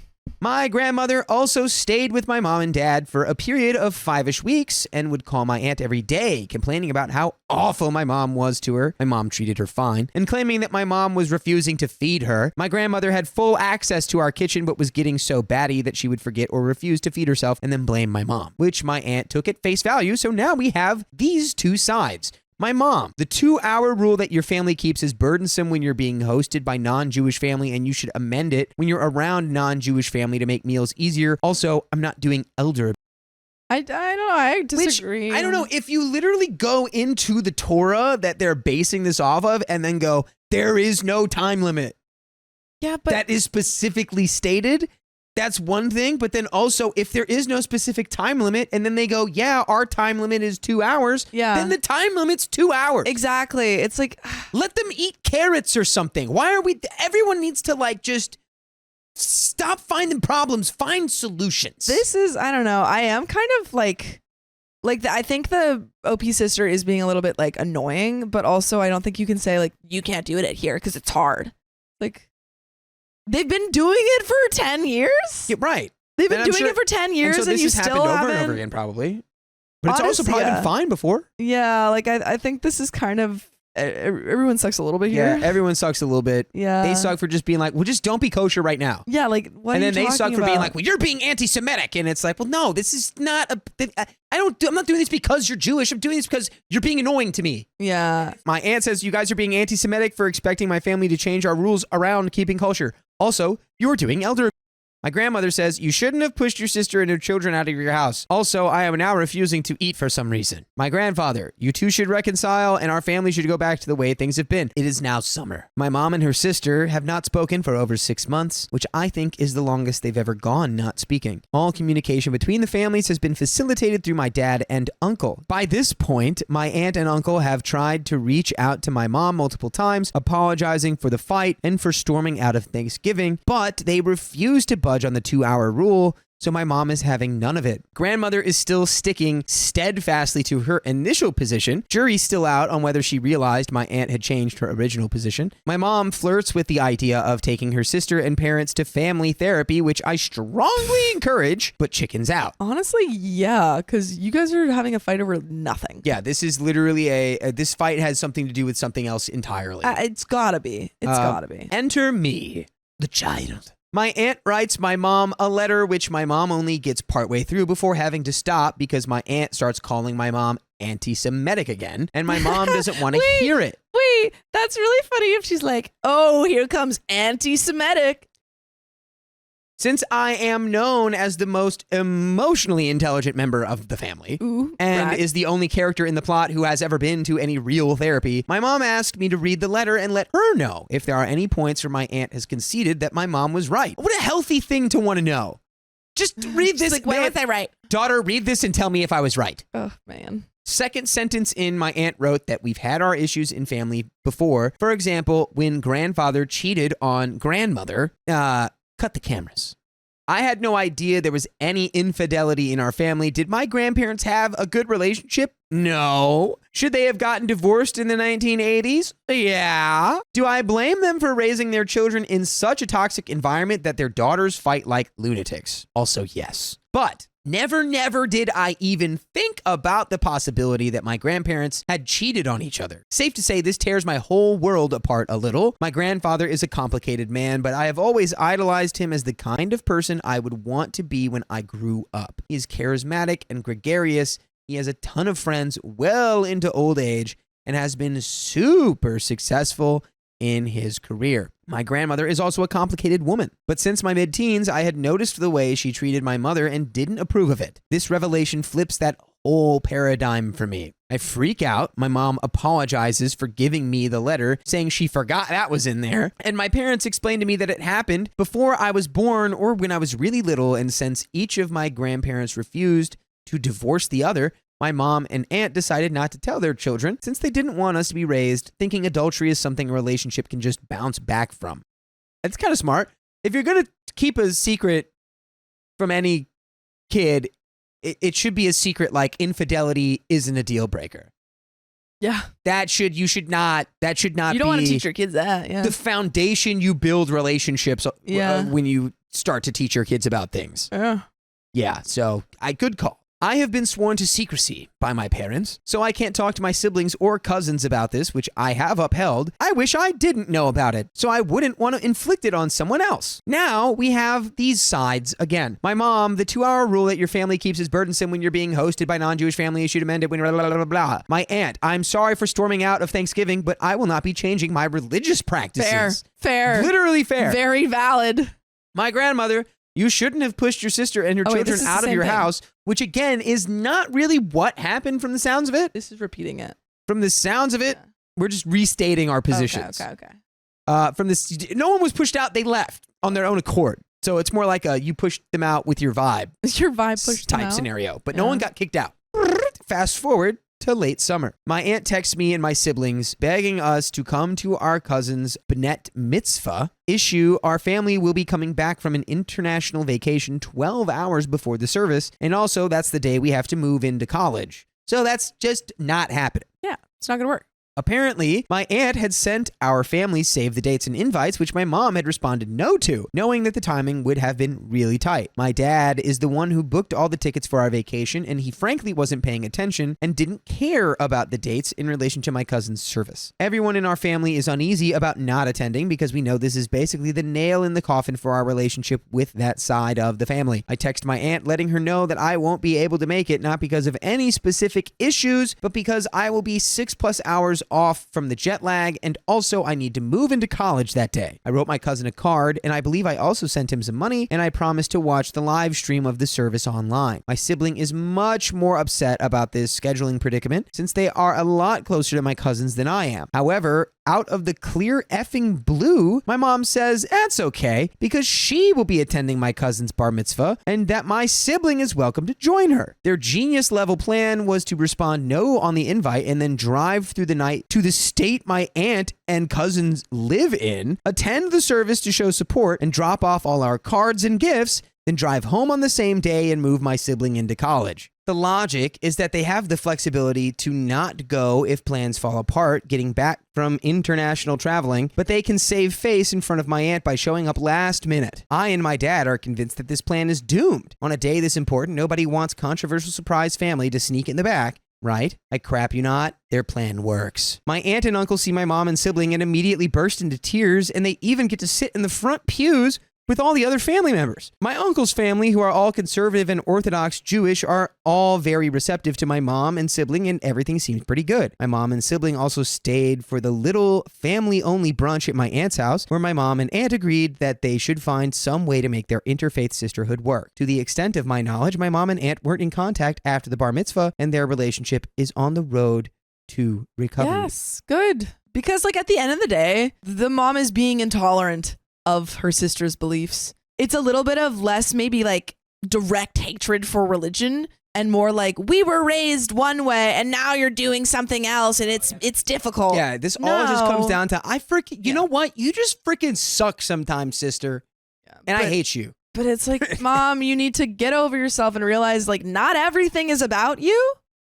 And this is her religion. Dude, next like, time literally just her religion. Let the kids eat celery. Let them eat freaking, I don't know. Cake later. Pickles. There's kosher pickles out there. Have them eat a pickle. You can get a lot of different things kosher. You know? Just why did this be this? All of this over cake. Yeah. Enter my dad, or more accurately, exit my dad, because in September my father was unalived in broad daylight. Why did you write it like that? I think we're coping pretty well. I think we're coping with a little bit of humor. Ooh. Yes, you read that right. Legally, I am not allowed to comment on his passing any further, but safe to say my whole family was in shock and still is. In a lot of ways, my dad was the glue to the maternal side of my family. Everyone loved him. He was always really insightful and funny and knew how to break the tension when my mom's side would bicker. My aunt was hysterical. She has expressed nothing but regret about the cake incident. She's embarrassed with herself for making a scene and storming out of the last family get-together we'd ever have as a complete family. She's steeped in regret for not having said a proper goodbye to her brother-in-law of over 20 years. My mom was a mess. When my aunt walked through the door the day after my dad passed, the first thing my mom said was, "I don't care what you eat. I don't care when you eat it. I need my sister." It's really unfortunate that an event of this magnitude is what was needed to crystallize these people to realize this is all stupid. Yeah. And we could all just cease to exist right now. So, well, at least they know that it's silly, huh?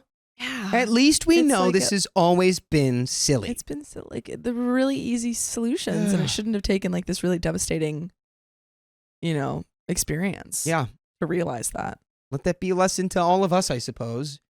Don't wait for a moment of extreme grief and loss to reignite your familial bonds, if that's not what it takes. Sometimes that is what it takes. Sure. This is not one of those times. Shouldn't have been. The cake incident is finally over. Here's where we stand as of writing. My mom, I need my sister more than I care about food rules. My aunt, I'm sorry for making a scene. My grandparents, I miss my son-in-law. Me, I miss my dad. Also, this whole family is a crap show and you all need therapy. And there's an epilogue here. You guys want to know the worst part? The part that my dad and I would joke about constantly is the cake wasn't even good. It was super dry and the icing had gotten all hard. Our whole family crumbled over a stale cake. I just don't understand, but whatever. This is a wild fusion of grief and humor that I was not fully prepared to confront in this moment. Wowie. But by the way, you better get prepared to fully confront the full episodes with stories just like this on Spotify and iHeartRadio and Apple Podcasts and wherever you listen to podcasts. Just search OK Storytime. So true. And that's one of the truest things I've ever said. I've never heard a true thing. If not the truest thing I've ever said. But let's finish this story off. Let's go. I hope that somebody reads this. I hope that somebody can bask in the glory of the cake incident without knowing all the characters in this play intimately. I hope you laughed. But what I really hope is that someone remembers my dad. I hope somebody thinks before they speak and remembers that every interaction with someone may be their last. So treat people with kindness. I miss you, Dad. I'm really afraid of what Thanksgiving will be like without you this year. That is the end of the story. It's a very sad ending. My wife keeps ignoring her own allergies, so I kicked her out. As a person with a lot of allergies, I get it, as you should. Kick me out whenever you want, because I get it. Last night, my 33 male wife, 33 female, came home from work and pulled out a container of something I wasn't familiar with, and she sat down to eat. She works at a grocery store, so I normally don't think too much about it, but when I got a whiff of it, it smelled like crab salad. Oh, no. Oh, she's got food allergies? Yeah, I thought it was like seasonal allergies or like pet allergies. By the way, this comes from user PerfectTrack3647 on the r/OK Storytime subreddit. So, now for context, my wife has a pretty intense allergy to green and red onions, but is fine with yellow and white onions. Now, in America, we do have ingredients listed on package, which is required by law. However, companies are allowed to be vague with certain ingredients, and onions are one of those. Normally, if I spot onions listed as an ingredient, it's a hard pass for me. I don't even chance it. My wife, however, doesn't do this. Back to last night, I got up and asked to see the container, which is half gone at this point, and read the ingredient list. Onions were there, plain as day, listed at the top of the ingredient list. I asked her if she's bothered to read the ingredients, and she said she did, but assumed they were the safe ones. At this point, I grabbed the EpiPen from her purse, which I feel the need to add, but she only started carrying an EpiPen and Benadryl because I badgered her for a couple of years about it when we started dating, and she kept it close by. I was upset because I used to work in a kitchen, and I know dang well that green onions and seafood are almost inseparable in those salads, but I kept a calm demeanor and I just watched her. OP's just like, I know it's a good onion. You mean OP's? I know it's a good onion. What? It sounds different to you? I think it sounded different? You look beautiful, babe. Thank you. I just had crab salad. So, within a few minutes, she started having a reaction. At first, I wanted to give her the epi because she had eaten so much, but she refused and said she would just take some Benadryl and lay down on the couch. Okay, now I'm annoyed. Well, this is like the person who it's like they, break their finger and they're like, I don't need to go to the doctor. It'll be fine. It's like your finger's bending the wrong way. They're like, no, I don't care. It'll be fine. I don't like as someone with allergies, it sucks to have allergies, but I don't have any food allergies. I have like seasonal allergies. This is dumb. Why do people do this? Like, I get it. It tastes good, but then you're literally like hurting yourself. Eventually, she needed to be given the EpiPen, and I drove her to the ER. Keep in mind, this is taking place at around midnight, and I work at 8 a.m. We get to the ER, and they admit her. They tell me that she needs to stay overnight for observation because of how severe her reaction is, and I talked to my wife about it. We know the staff here pretty well, and I know she's in good hands, so I check with her to see if she would be okay if I went home to get some sleep before work. She said it would be totally fine. However, as I was leaving, I chose to call her mom and ask if my wife could spend the next couple of days at her house. You see, I was furious with her at this moment because I felt like I'm the only one who takes the allergy seriously, and I'm not the one who will literally pass away if I eat the wrong onions. This isn't the first time that she's been careless and ended up needing to go to the hospital because she had a reaction. There have been many times before where she just ate first and asked questions later, and it frustrates me to no end that she doesn't take it seriously enough to take a few moments to read the ingredients and just avoid onions that she can't plainly identify. I can really relate to OP here because, like, in a relationship, if like I'm dating someone and they're stubborn, they're stubborn, like flippant about their own well-being, it makes me anxious. I start getting anxiety, and I'm like, because I care about you, I want you to be okay. No, exactly. I would get furious. I'm like, you are literally taking this such like as a joke. This is your life. If OP wasn't there, guess what? She may have not made it. Yeah, it's like imagine you just eat that and lay down and go to sleep and you don't wake up because your mouth and throat swells up like a balloon. Yeah, and that's not a joke. And especially if you're doing it countless times, I would be furious too. Yeah, like, it's either the relationship or your life. And like, come on. Yeah, come on now. Since I wasn't getting through to her, and the hospital visit seemed to be ignored as well, I decided that making her stay at her mother's for a few days might send the message. I got home, packed her a suitcase for the next few days, and when I got the call she was being discharged at 7 in the morning, I picked her up and drove her to her mother's house. I told her as I was dropping her off that this wasn't permanent, but I needed a couple days to cool down, and she needed to be monitored anyway since she just got out of the hospital, so this was really just the best course of action. 2 birds, 1 stone. She cried a lot. Begged me to take her home instead, but I refused to budge. Her mom brought her inside, and I told her that I would be blocking my wife's calls for the day while at work, so if there was an emergency that she would need to get a hold of me.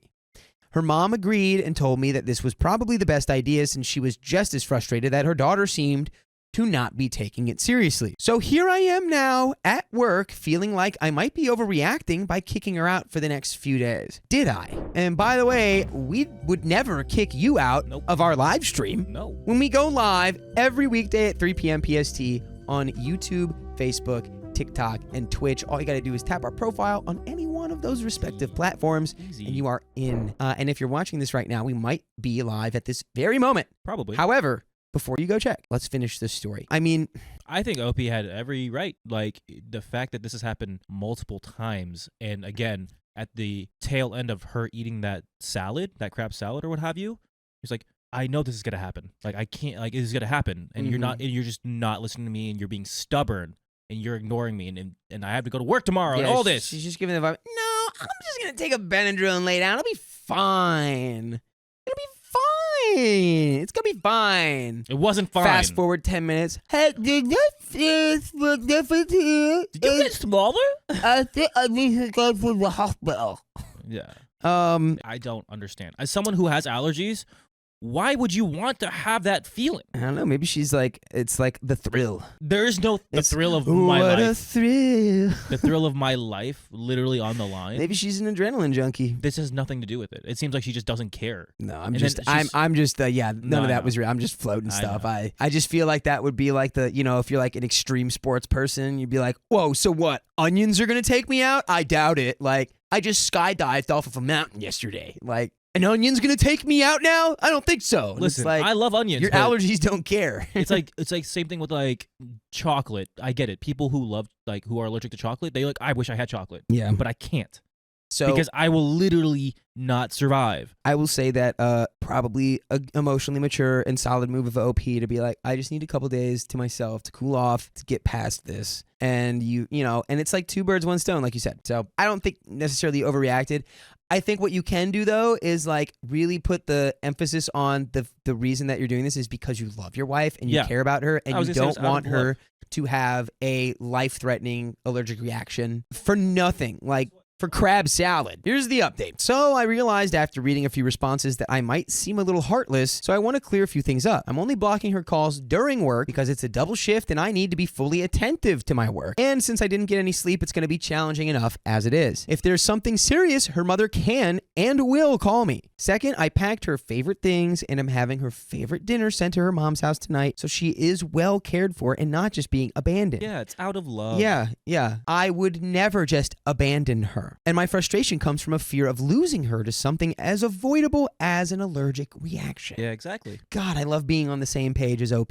I also picked up an additional shift for tomorrow to make up for the time she's missing from work, so she won't have to worry about her missing hours. Look at this, dude. OP is a W hubby. Now, very emotionally cognizant W husband. I am and will always support her, but this is somewhat of an intervention for her as well. That is a great point.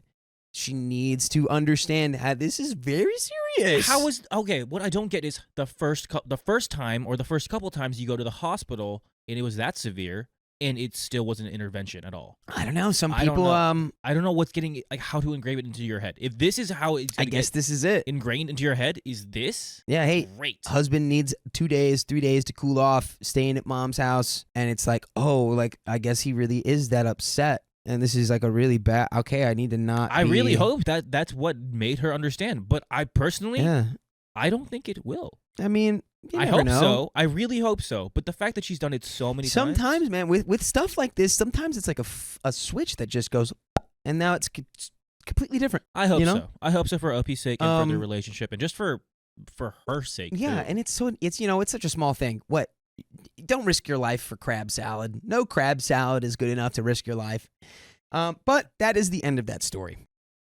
My in-laws didn't appreciate my dinner invitation, so now I'm getting them back with AI. I sent my in-laws an invitation for dinner. We stupidly thought it would be nice if it came from me. By the way, this comes from Zookeeper Game Own 17 on the r/OK Storytime subreddit. Religious greetings. Husband was thinking of inviting you next weekend. God willing. Would that work for you, or do you have other plans? Yes or no? Yes. It's very simple. That's very, okay, cool. 10 minutes later, father-in-law called my husband to tell him they wished the message had been longer and warmer. To the point. They want a little bit of... Don't touch me. A little bit of foreplay, man. Me a little excited there. Make me want it, son-in-law. No. Husband agreed to let me know for next time. The next day, father-in-law called again over something else. Husband used the opportunity to point out they still hadn't replied to my message. Father-in-law told them they would not be replying to me until I fixed it and made it warmer. Greetings, loved ones. Please come to this dinner that I'm cooking for you because we would love you there. Yeah. Please, we really need you there. Pulling up or not? That's what I would have done. 1 for coming, 2 for not. That's too warm. What is this guy's issue? The fact that you got invited to a dinner. Why are we reading this? You got invited to a dinner. They also pointed out that at my job, I have to adopt a certain tone to be perceived as professional. This is the same in a family context. Since they wanted me to adopt the same strategies I used at work, I figured I'd use ChatGPT to get frustrating tasks out of the way as quickly as possible. I showed the AI my original message, told it my in-laws' complaints, and told it to rewrite it in super warmly as if I were the perfect insert antithesis daughter-in-law. It came up with an absolutely ridiculous message with emojis everywhere. I copied and pasted it and sent it right after my last left on red invitation. Okay. All right. This So we're doesn't like, seem like. you want this to be professional? Let's see how professional this is. Are you coming or not? Yeah, like, do you want to come or not? I don't want to send the invite anymore. Come on. Was it a no? It sounds like a no. Husband was okay with it, and we sent it together. I first suggested to him I could write a genuine message about my grievances here, but he pointed out I did so over another petty comment months ago, and it led nowhere. We decided to go with the ChatGPT message minus some of the emojis. Father-in-law works with AI. I have no doubts he can tell this is ChatGPT. This is funny. He's like, wait a minute, I programmed this. It sounds like me talking. I made this. That's the kind of message I want. Even mother-in-law will know there is no way either husband and I wrote this. I do kind of feel a bit guilty about the passive aggressiveness of our response. There is a very obvious cultural context here. I understand my culture seems cold to them the way theirs seem over the top to me. But as God is my witness, I have unsuccessfully tried everything to communicate with them. They have ignored the new message. No phone call to my husband. I don't want this to go nuclear. I just want them to say, sure, let's see you next week, and pretend to tolerate my cooking. Am I the a-hole? Girl, you were just trying to get a yes or no. No. And these people... They were petty. They're like, do it again, but with warmth. These people are like my freaking neighbors. Anytime a car is parked wrong in the street, they're going to be calling the parking police. Hey, this car's parked wrong. You have to get them. I hate people like that. Like, they're on such a high horse. Yeah, dude. They're like, is this the only thing you have going on in your day? You're that bored that you're like, this greeting wasn't to your benefit, to your standard. People that always are upset about something, go be grateful about something. When's the last time you said 3 things you were grateful for? But we got a freaking update. I was here a couple of weeks ago because my in-laws did not find my dinner invitation warm enough. We already know what happened. Mother-in-law did respond to my second message. Religious greetings. Thank you for the invitation. We will get together soon, God willing. It's not that hard. That's their response. Okay. I mean, yes. And we're not being petty. We're not being petty. I did not follow up and let the invitation expire. They did not come. A bit after that, we had a large family gathering at their place. My husband's grandparents, his parents, their kids, and grandkids. I kept the interaction with father-in-law and mother-in-law to a minimum. I was polite. I greeted them, but nothing more. I felt I had made enough efforts to try to connect with people that did not respect me enough to reply to a text message. In the past, they have always used my lack of relationship with the rest of the family against me. I was not close enough to sister-in-law, nor did I not spend enough time with the grandmother-in-law, and it was proof I was not making any effort to integrate into the family. I have tried to explain their family is very large and it takes a while to build relationships with tens of people who are already close-knit, but you might as well try to convince a mountain to move to a different spot. Well, not this time. The younger kids have always been easy. They're not as set in their ways, and they accept me very quickly. I spent hours with the kids playing all over me. The babies used to cry when they saw me. They hate strangers. Not only have they stopped crying, they smile and play with me now. My oldest sister-in-law also married outside of their culture, so she's always been the most empathetic since she knows what her husband went through with them. My sister-in-law is a lot more like my mother-in-law, hard one to win over, but even she softened, and now we are in a place where we get along. The final blow, though, is where my husband's grandparents, father-in-law's parents, are very conservative and would have clearly preferred if he had married within the community. The grandmother barely speaks a word of English. I'm not what they wanted, but even they have moved on. They hugged me, and they were clearly happy to see me.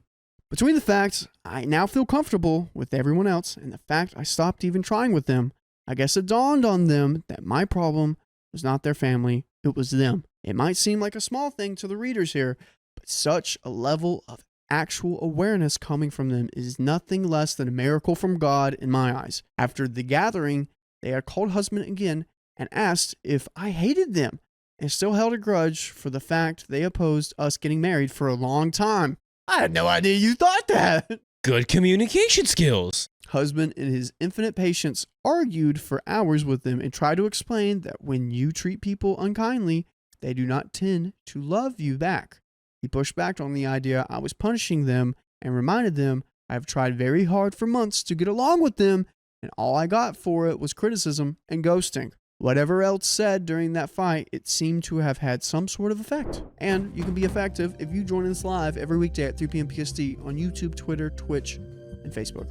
Just tap our profile. Don't worry. Okay, Twitter's coming very, very, I don't know. Just go to every single one and check if we're live there. Easy. So I'm glad they're kind of coming around here. I guess, but if this was the ongoing situation, this should have been communicated way sooner. The fact that you tried to, like, olive branch. I know you guys don't really like me, but I want to make amends and I want to try to, you know, get to know you guys. And oh, you chopped the olive branch by not touching it. I don't understand that. Why do people got to be so, ugh? Yeah.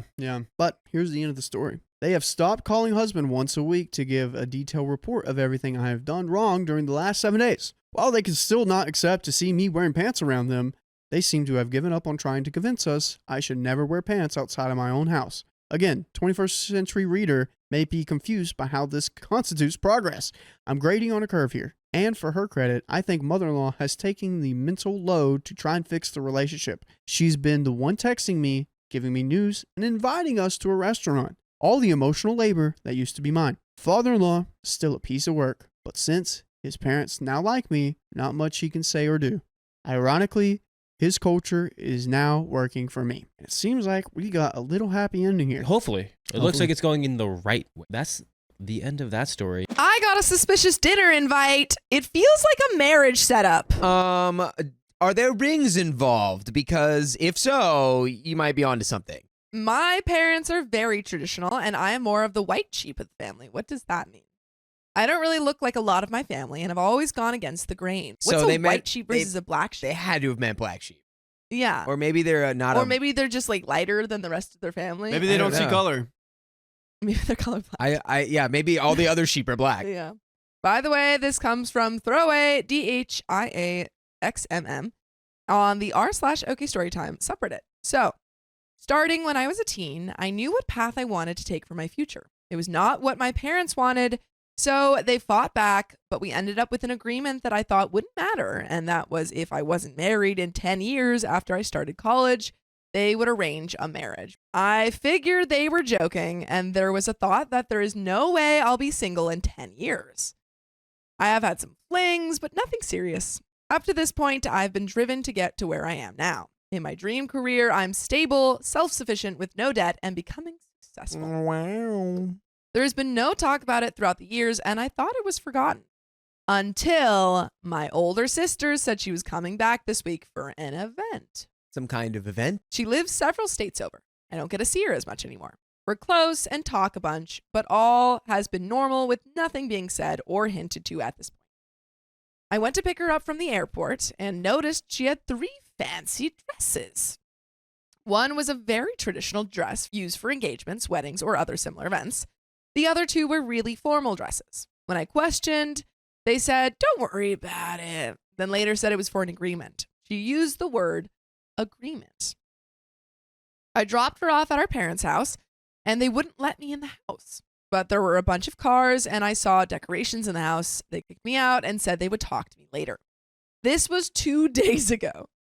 Now they invited me to dinner for Thursday and told me to dress like I was receiving a reward for all my hard work. Rough translation. It's driving me crazy that I'm basically being blocked out and am nervous about what Thursday holds. The only agreement I can think about is the arranged marriage. I asked my sister again if that was what it was about, and she said not to worry much about it, but then added that our parents do notice things and wouldn't leave me with a stranger. Dude, you're getting married. I don't know if my sister is slipping information or is just pushing my buttons and making me go crazy. Am I just crazy? Those who have been in arranged marriages, what was it like? How did it come up?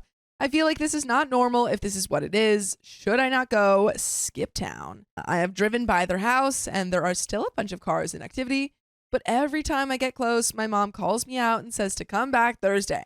My sister is sent to basically act as a bodyguard. Answering some comments. Nope, not fake. Believe it or not, it is my life. I am a man. This is heavily culturally based as well. Already failed. Oh, I failed. This is heavily Sorry, culturally I based assumed as well. that. Never mind. If I don't show up and it is an engagement, then there would be major backlash for me and my parents and family. I would hold it past some of the elders to blame health issues on me because of it. I could be shunned and outcast because of it, depending on how much effort and time were put into it. I can't lie and tell them about a girlfriend because my sister knows I'm not seeing anyone. We talked about it earlier. Work is closed for the U.S. holiday. I don't know how to. And there is an update. What do you do? Just like don't get married if you don't want to. Yeah, I feel like you show up and you're like, oh. You should like show up Sorry. and like, I don't know. It's like you have two options really. It's like you get one, married. You like try to see if like somehow, some way, one of these like women that are being courted for you, you're like, I actually kind of like that I like you. Or you can be like, I'm going to be funny and make sure none of these women want me at all.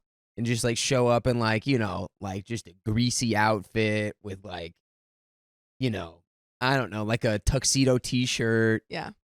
And just don't try. Just be disgusting. Try to actively disgust them. Or try to find love. Those are your two options. Yeah. You only got two options. And I think I remember the name of the thing I was. The movie? Yeah. The Big Sick.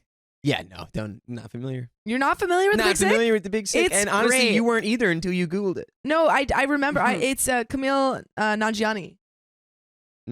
Oh, you know what? I mean, I don't. It's basically I like, never saw it, but yeah, it's great. It's like he is also kind of in the same situation where his parents are like, we're going to set you up. He's like, okay, you can set me up with someone, and kind of goes through this arranged marriage process. And then it works out, I suppose. No, I think he has.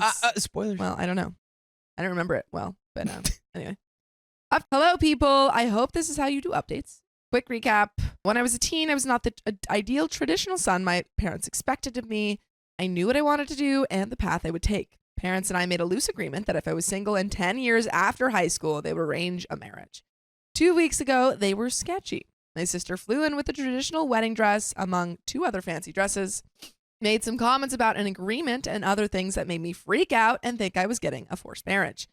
Wow, I didn't expect the number of comments. Thank you all for your words and opinions. The most common things I saw were run, hide, fake sickness, bring a fake girlfriend, and the comments about the culture and lifestyle I wanted moving forward. We are currently in the US. Okay, long story short, I'm not married or engaged, but I'm kind of dating someone, I guess. Oh. Wait, but they weren't dating someone before, so did they just get set up? Successfully? It happened. Did they just get set up? They did it. So the day after I posted, I got off work early and sat down with my bodyguard of a sister after she found me. I knew I could crack her if I put on enough pressure. We met up for lunch. I got her to talk. She said that the original plan that she knew of was that my parents were going to do the forced marriage engagement thing on me, but she got them to agree to an intent party, I think you can call it. But I still don't believe her. So I took it to my parents. Quick thing about my sister is that she is older and had an arranged marriage. They were secretly dating at the time. Okay. Nice. Okay. Successful arranged marriage. I told my parents that they needed to come over to my place. They wanted to blow me off, but after some choice words, they came. I asked them what was happening. They tried to deflect and deny. I eventually told them I would not get married or engaged unless I wanted to. I know we had made an agreement, but terms had changed. If they wanted to force the issue, I would go to the party with someone else and act way out of character. Let's go. It's Dakota's. I will also be very disrespectful and bring dishonor to our family. Then I would cut them off and go no contact. Of course, they did not like that. They tried to say I wouldn't do that again and went on for a bit. I finally asked if they wanted to risk it and if they wanted to see and test me. Laying it down. In the end, they were still very vague and said I would not be forced to marry anyone or engage. They promised it would be my choice in the end. Well, yeah, what are they going to do? Like hold your hand down and like make you sign like a marriage document? Well, I feel like sometimes maybe there's the threat of like, we're cutting off the family. Like, okay. Which it seems like people was like, yeah, that's okay. Yeah, fine. I laughed and said, right now my trust is 0.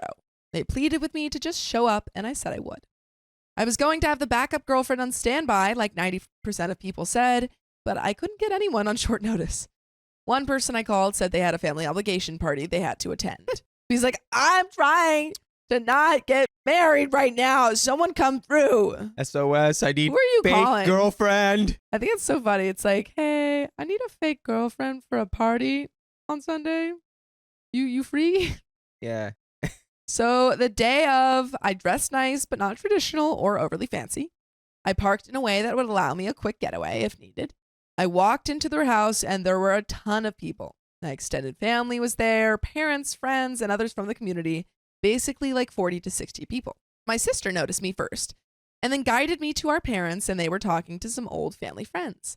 As the party progressed, I started to relax when I ran into the friend that had family obligations. No way! It's the a girl trap. that you tried to call to be your fake girlfriend was at your party? To become your actual girlfriend. Dude, this is a movie. Write this movie. Her parents were the ones that my parents were talking to basically the whole time. Oh my God. She was told to come at a later time than I was. We got to talking and we put 2 and 2 together. We noticed both parents kept looking at us and smiling. We both had an oh crap moment. These old family friends of ours were always around. They have a daughter that we grew up close with, but when life got in the way, schooling, jobs, we drifted apart and didn't hang out as much since I went to school a few states away and she did as well.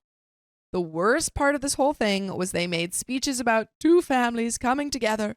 Hopefully this is the start of a happy relationship. By this time next year, we might be grandparents. Dang. Dude, like, you're putting the pressure on a little quick there, don't you think? Maybe we shouldn't lay it on so thick. Like, let them. That's how they roll. They roll thick and quick. That last one made me mad. I definitely felt like they were putting pressure on us. So I did say that in the end, it is our decision as individuals if we decide to see each other, date, get married, or have children.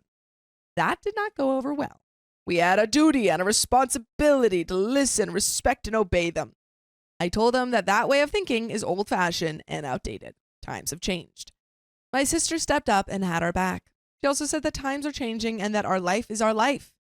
She also said that most of the people in the room are unhappy in their marriages and are hypocritical in their ideals about marriage. Ooh. Dang. She comes up, she's like, are any of you in happy marriages? Ooh. All of you people who are following duty? Yeah. Call them out. Stinks. Specifically, she called out half of the people in the room. My mom is the gossip queen. That is also when she took the opportunity to announce she was getting a divorce, like most of them should. Oh, wait, but she was secret dating that guy. This seems to be backfiring. Instead of being unhappy and resentful in unfulfilled marriages that others push on them. Some drama and big arguments later, my sister, Kay, family finding / possible girlfriend, and I left early. We all went back to my place. Ooh, you and the new girl. Ooh, new girl at my new place. Ooh, and spent the rest of the night talking and ignoring our phones. Ooh. My sister apologized about hijacking our party and taking the spotlight. The only thing you should be apologizing is the fact that you're still there. Get out of there, girl. Yeah, I think was it the sister who announced the divorce? No, she announced the divorce at the party. Yeah. But I'm saying she is at OP's house with this new girl. Yeah. Yeah, that's what you should apologize for. Yeah, why are you still there? The drama and fallout has been rough, but Kay and I have been talking and hanging out. Like I said previously, we used to be good friends. We caught up a bunch, and she was telling me that she is moving back to the area for a job opportunity and would like to hang out more. As much as I hate the circumstances of our reunion, I really like her. Blast. I think I might ask her out officially. Ooh. She has to go back and finish up her moving process, but she is an amazing woman. Our views and opinions about most things align. We have good conversations and debates over silly topics. It's been like we're both teens again. As for my sister, she said her and her husband have been separated for a while now because he's not loyal and made vows he and his wiener didn't keep. Ooh. Might cheat it. She also apologized for the deception and the blow up again. This has made us closer as siblings. I dropped her off at the airport the other day. We have also been talking daily. As for me, I might move slightly farther away. I am also in low contact with most of my family and people from the party.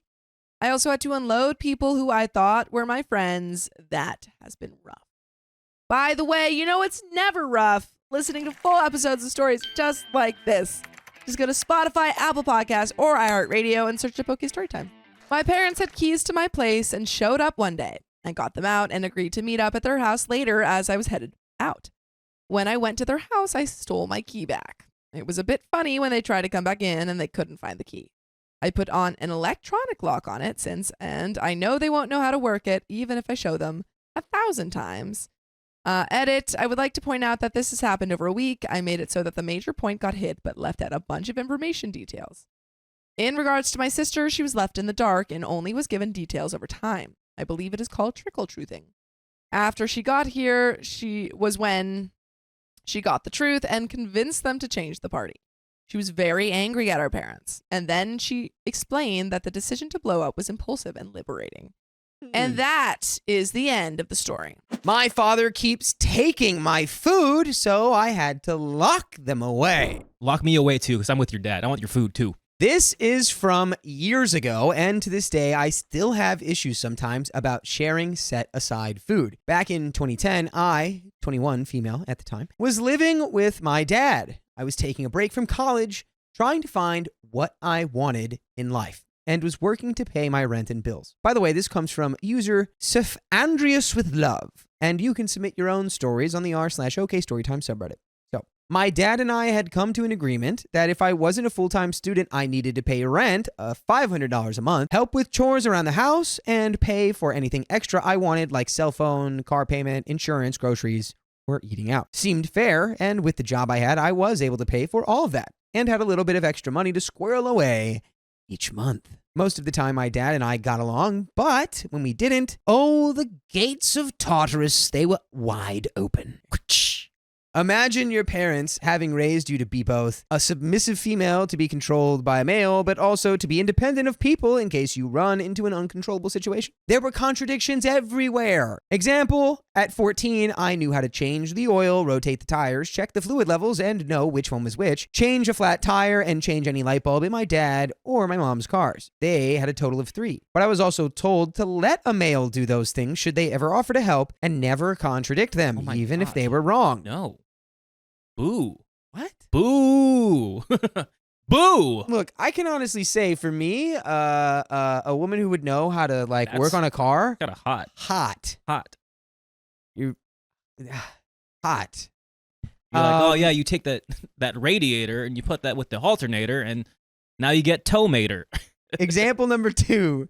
My parents grew up in Boy Scouts and Girl Scouts, and thus I was shown and trained to know how to MacGyver any situation. Made situations interesting when things randomly broke or needed improvisation. However, should a male come into a scene and show the confidence they know how to fix the situation better, I needed to keep my mouth shut and never second guess them. You get the idea. Ew. I had set myself up in my dad's house to take care of my own space and help out around the house when things needed tidying up. However, I had recently been pushing back at his idea of me needing to have a curfew. I was fine letting him know where I was, but I wanted to have some space sometimes and wanted to have a bit more freedom. By the way, my curfew was 9:30 p.m. weekdays and 10 p.m. weekends. I was trained as a kid to be places 15 minutes early. If you aren't 15 minutes early, you might as well be 15 minutes late. I had mild anxiety issues when we weren't 15 minutes early to places. Timekeeping was not a weak point. So back to the main plot line. On occasion, I had friends who liked to eat out, and I would often bring home leftovers and label the boxes when I got home. So-and-so's food, please don't eat me. I'd doodle a smiley face on the box too sometimes. Too often, after putting the food in the fridge and getting to bed, I'd wake up the next morning to eat my leftovers for breakfast or take with me to work for lunch, and the box would be devoured. Well, the contents, not the literal box. Can you imagine the box?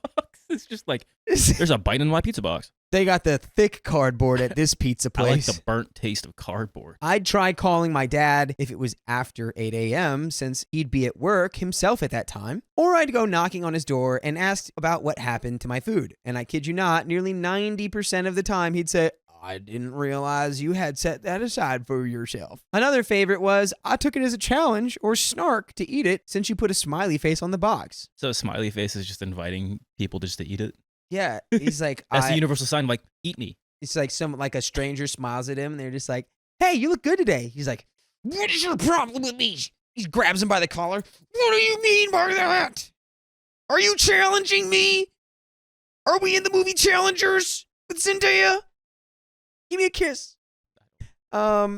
Needless to say, we had an argument. Please don't eat my food, and please pay attention to when a random box mysteriously appears in the fridge. If you didn't put it there, it's probably not yours. I didn't have a huge budget to eat out frequently, and when I did eat out, I like to budget myself enough to indulge a little bit and enjoy the food the next day. This fighting came to a head at one point when I had made a birthday cake for a friend of mine. Oh, no way.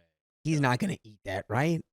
He couldn't possibly eat the cake that says happy birthday, not the name of OP's dad, right? right? Wrong.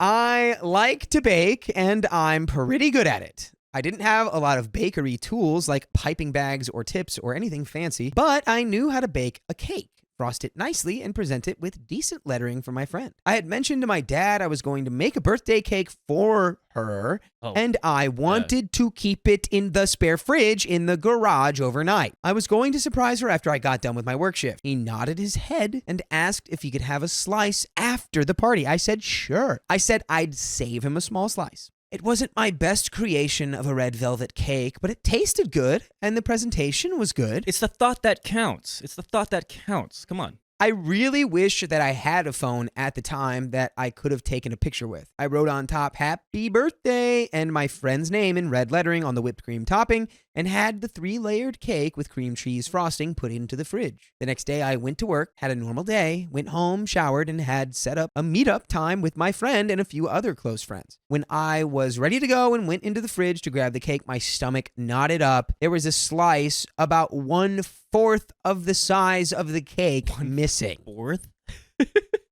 A quarter of the cake. I'm out of here. I don't want to be here anymore. Like, you serious?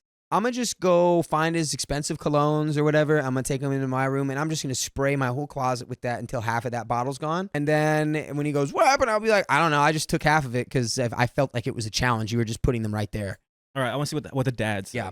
Oh, this cake? I thought it was the other cake. Oh, I thought it was the other cake. My dad hadn't gotten home from work yet, so I called him and asked him what happened to the cake. He responded, "I thought you had the party already, and I wanted to have a small piece before it had gotten eaten." Silence. I'm not sure how long I paused, but I was panicking on the inside and was about to drop my phone when he said, "Hello?" in a slightly annoyed voice. I ended up crying in sheer frustration and told him, "I told you what my plan was. I told you the party was going to be after my work shift. Did you eat the cake for your breakfast? Or for a midnight snack? Why would you think I was going to have a birthday party midday when we all have jobs or college classes during the day?" Yeah, why'd you eat my butt? Why'd you eat our friend's butt, man? To edit this narrative into a slightly shorter story, he got defensive, yelled at me for leaving it around for him to eat, and told me to next time label it. On a side note, my dad has diabetes, so having a large dose of sugar isn't a great idea for him, especially when he didn't regularly keep his sugar levels under control normally. Yeah, I was pissed. I ended up taking the cake to my friend's party and apologized for my dad stealing her cake. Thankfully, she was more laughing her butt off at the amount he took more than at the actual theft. That's sweet. That's yes. good on the friend. Yes. Good on the friend. The party went well, but I had this nasty feeling in my stomach. Telling the story to my friends, one stepped in and said he was moving out of his dorm soon and had a small fridge he was going to get rid of. He had a padlock attached to it since his roommate had a bad habit of stealing his food too. I bought it from him on the spot and told him I'd pick it up whenever he was done using it. He wanted to give it to me for free, but I insisted on paying him. It didn't feel right to just take it. About 2 weeks later, I had the fridge put into my bedroom closet and felt a huge relief. Finally, I was going to get to keep my food for myself. Or so I thought. No way. Dude, he's about to bust out the big... You know what's crazy? I had that in college. In my house, story time, with Christian as my roommate. He would know. We had a roommate who would just take our food. I had a fridge and I put it there in our upstairs room, and like we would lock it, like our door. And I had the fun drinks in that fridge so he doesn't take it, because one, it's ours and not for him or like for myself. We left for spring break for a couple days. We come back and we locked our door to our room. The door is like busted. Dude. Busted the door. Like we're like, we can't open our door. It's like locked, and like the door handle's like loosey goosey, but it's like still locked. And we're like, we didn't leave it like this. We're like, so what happened? He's like, I didn't do that. Like, you sure about that? You were the only one who was here. You mean the ghost? You mean to tell me the ghost came here and tried to do that? It's the ghost that did this in the room with us now. And he was like, no. So he's like, I think my friend tried to go in there, and I think he knew you had like fun drinks in your fridge, and he really wanted something, and like, I think he wanted that. I was like, just own up to it and pay for the... Did you do this? Oh, God. Oh, P.U. That lie stinks, man. Oh, my God. I stared at him. I was like, no. You're paying for the broken lock, and you're never getting whatever was in my fridge. Yeah. It wasn't even anything crazy. Boys will be boys. So I managed to keep the fridge hidden for about 3 months before my dad did a random room check and found my fridge in my closet. Why is he checking your room? I don't know. You're 21. What is he doing? What is this, like a RA? Yeah, this is crazy.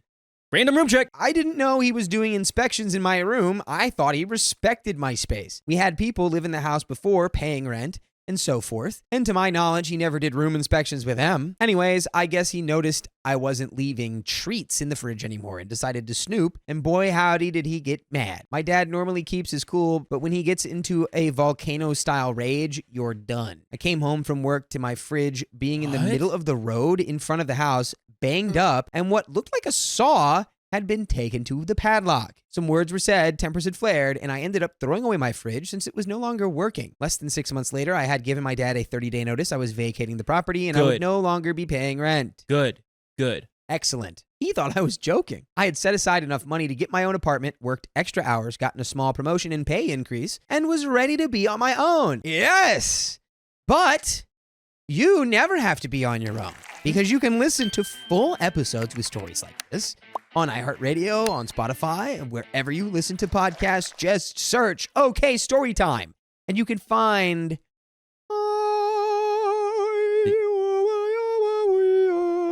that's the sound that plays when you find the archives. And it's 51 days right now. 51 and counting. How do you say that in Spanish? 51. Cool. Minored in Spanish over here, everybody. By the way, we've got a little bit of story left. Boo that joke. That joke's not funny anymore. I like where we're at. You've moved in silence like a real G, and yeah, you can move out of this. That's absurd. I like. Why would he be so mad? He was eating all your food. He ate the cake. Does he not understand it? I don't understand why he got so upset about having your own mini fridge in your own room. Because like I was saying, like this guy's got a very particular relationship with food. Good for OP getting out of there, but would you tell your dad, like, hey, you kind of got an issue.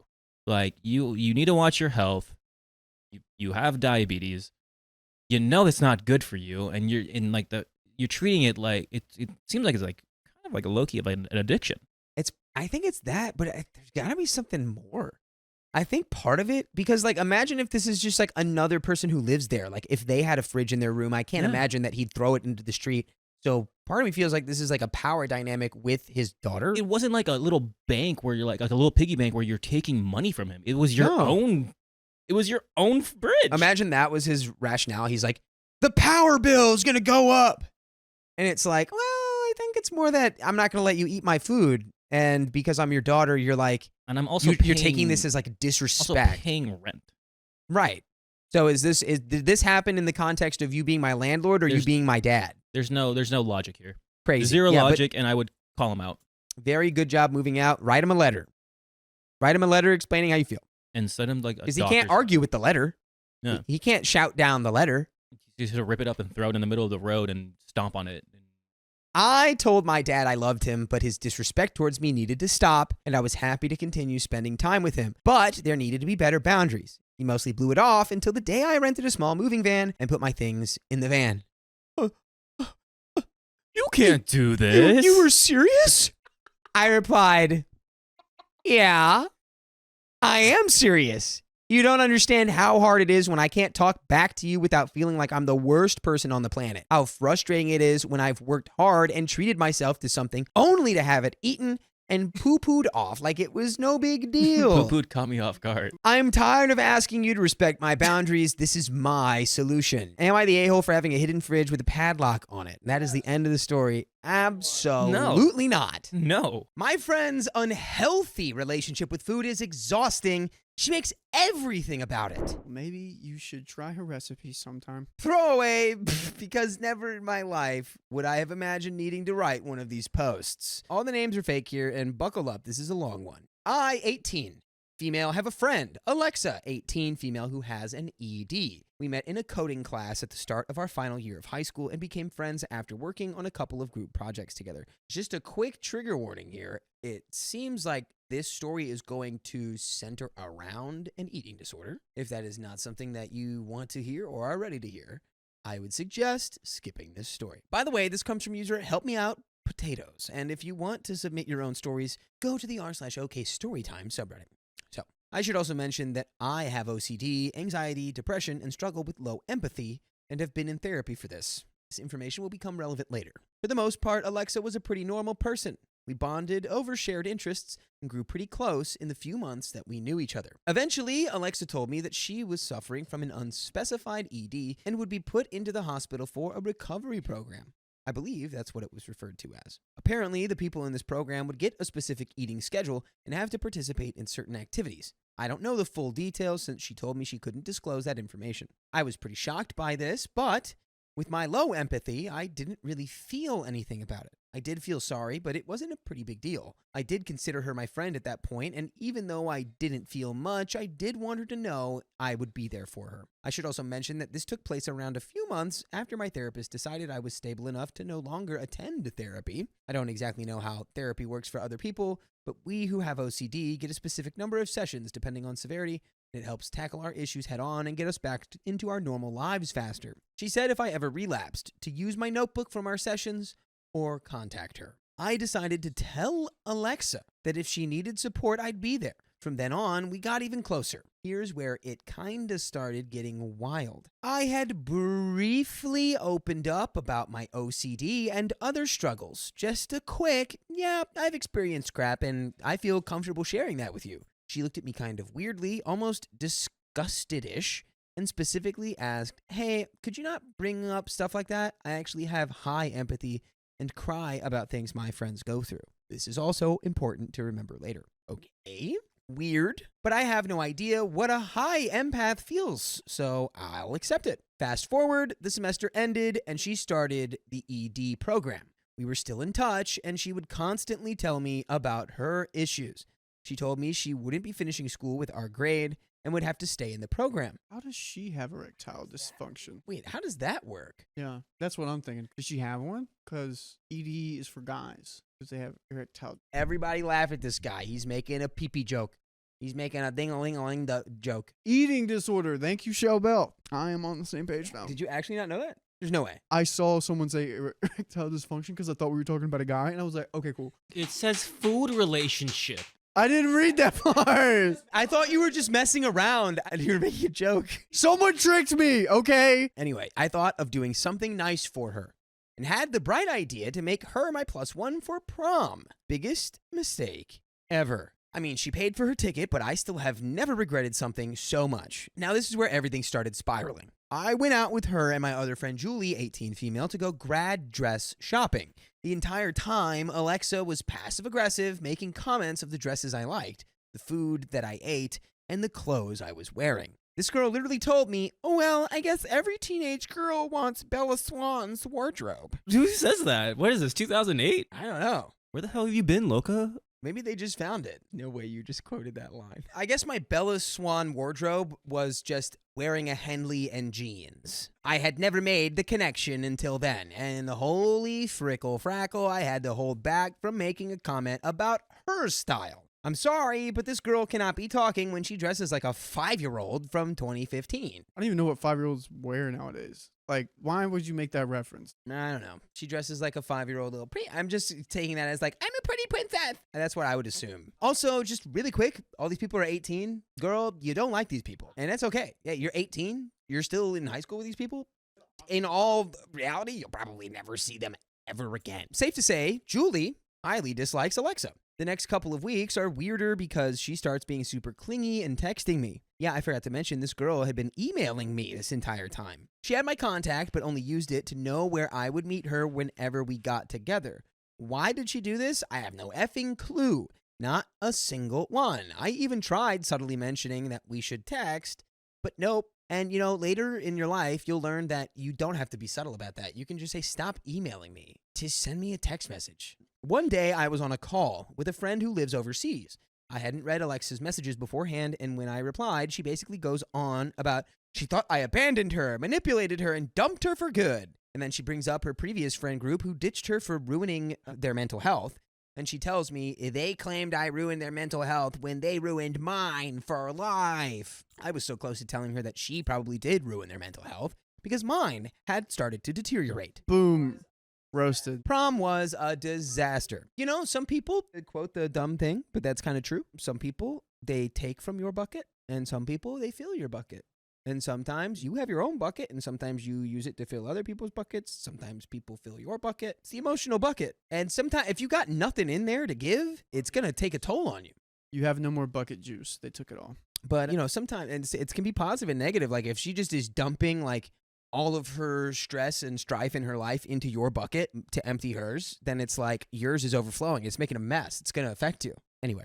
And I do know Vampire Diaries. It's funny. I don't know Vampire Diaries. Is that the one that Ian Somerhalder is in? I think so, yeah. Yeah, I only know that because my ex's mom was obsessed with that guy. Prom was a disaster. The entire time, she was trying to insert herself into my friend group, not to try to get along with them, but asking me to add her to our group chat. They only knew who she was through me explaining that she was going to sit at our table, minus Julie. We took a group photo at the start of prom with all of our +1s and other friends, but my friend group and I are especially close to each other and wanted one of just the 5 of us. Alexa decided she wanted in on the picture, and my other friend Tony, also 18, asked her politely if we could just have a picture of the 5 of us. Alexa didn't like that. When the pics were taken, Alexa said she didn't want to be in the photo and withdrew herself, which is understandable, but she got super pissed off about it. The rest of the night, she would follow me everywhere, which I kind of expected, but whenever I drew at least 5 minutes of attention to my other friends, she would get annoyed. She would also try to get me to go wherever she went. And the one time I declined following, she rolled her eyes. When I told her the photographer was going to take our photos, she said, "Why should I? I think I'll be heading back home or back to the hospital. I'm not a part of your friend group." Yeah, sorry, Alexa, but I think you might be hitting the nail on the head there. Sounds like it. Now, you can tell by now I'm a bit of a pushover and insisted that she stay. I told you're not a pushover, you're 18 trying to balance friendship group dynamics. It's a hard thing to do at that age. I told her that other people were going to be in the photo too. It was an all right but disappointing prom. I had to play babysitter the one night I don't babysit. I asked my friends their opinions of her, and naturally they were weirded out by her. I started confiding in them more and more of the things that she'd do, and they've been telling me to cut her off. During summer break, she would still be super clingy with her emails while still making subtle jabs at me, appearance, personality, you name it, and reciting her woe is me speech. My birthday rolls around, and my friends throw a birthday dinner for me. Alexa knew about it and asked me how it went and what I ate. I told her it was great, but the red velvet cake was giving me stomach issues because I'm lactose intolerant. This girl jumped to the conclusion that I only had cake for dinner, and she tells me, "Well, of course you're going to have issues if you only eat cake for dinner. That's so messed up of you telling me that when you know what I've been through. It's a birthday dinner.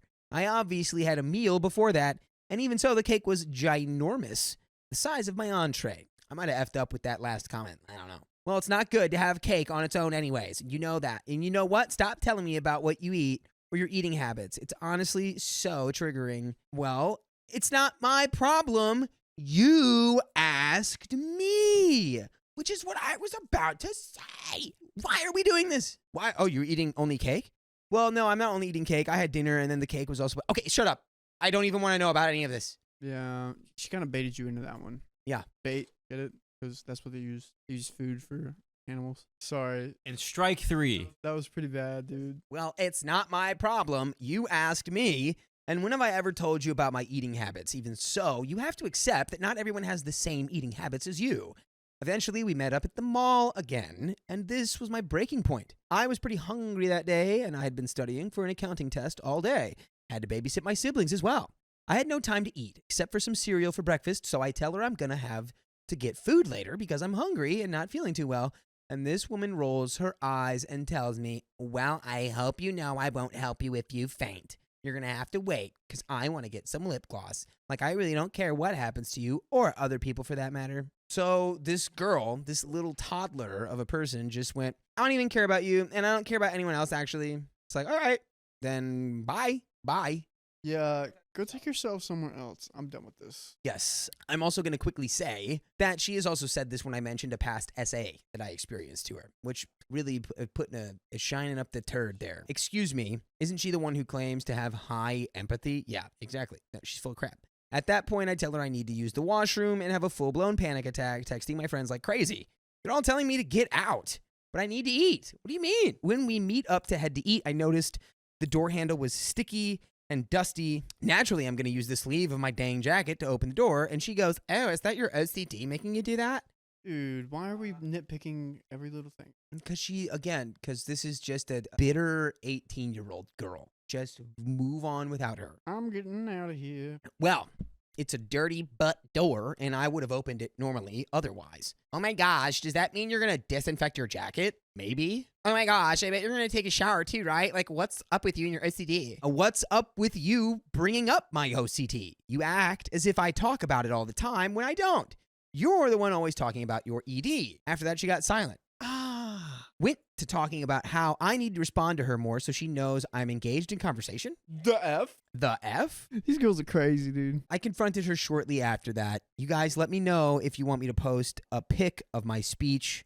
This has gone long enough. She basically told me I could have just ghosted her, and I told her I'd prefer handling it like an adult and talking it out. Wow, she told you? She's like, why didn't you just ghost me? Trying to. Sorry, I'm allergic to BS.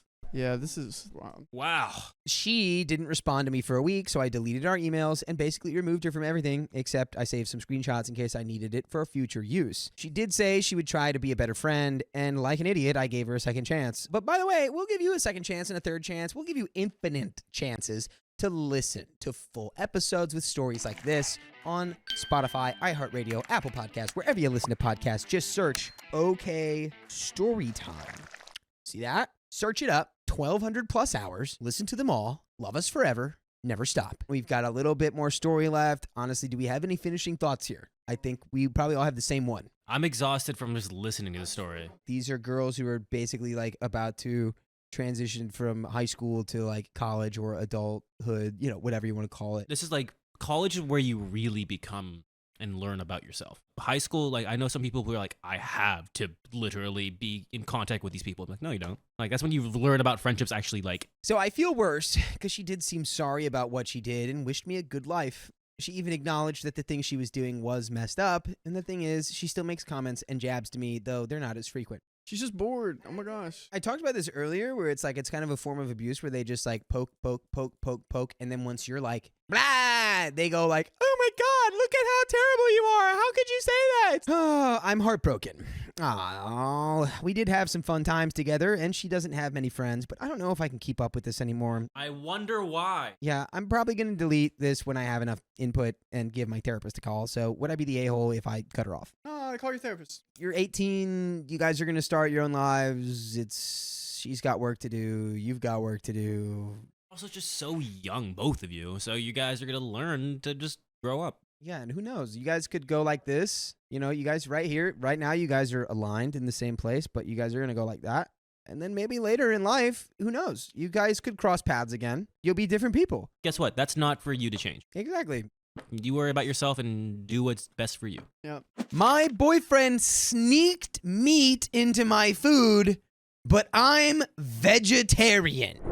Betrayal! Betrayal of the highest form. The ultimate betrayal. What are you, in fifth grade? The guy I'm dating is sort of a good old boy. I live in an area where most of the guys would probably describe themselves as that phase. I am a vegetarian, and I have been since I tried to unalive a chicken when I was 15 and couldn't go through with it. By the way, this comes from user No Meat Please. And if you want to submit your own stories, go to the r/OK Storytime subreddit and submit them there. So, I don't mind that other people eat meat, but on a moral level, it's not okay for me. I'm not the vegetarian police, but I also get tired of having to explain to people around here that I do get enough protein. I'm small-framed and 118 pounds. And that I'm not eating vegetables they cooked in lard. My boyfriend, and for reference here, OP is 27 female. Her boyfriend is 30 male. My boyfriend teases me about being a vegetarian, but behind closed doors, he is actually really accommodating about it, or at least he used to be. He cooks me vegetarian food and says eating less meat has helped him take off a couple of pounds. He had me and some of his friends over the other night, and he made pork chops for them and a big old salad for me. While I was eating my salad, I kept thinking something was off. The dressing was so oily and had a really strong flavor. He always makes his own salad dressing, so I asked him what he used. We had all been drinking, and at this point, his two friends start cracking up. I'm sort of clueless, so I wait for him to answer. He tells me that he mixed in lard for extra flavor, and he didn't think I would notice. At this point, I just freeze mid-chew. When he sees my reaction, he starts to tell me it's not a big deal, it's just a joke, don't get upset, etc. I calmly spit the food into my napkin, placed the plate down, and got up to leave. Everyone's gotten quiet at this point. His friends start apologizing, saying it was their idea, and my boyfriend starts telling me not to go. F that. I don't say a word, and I walk home. I know that vegetarians get a bad rap, but believe me when I say I'm not one of those people. I work in a rural community involving agriculture. I would never survive out here if I was.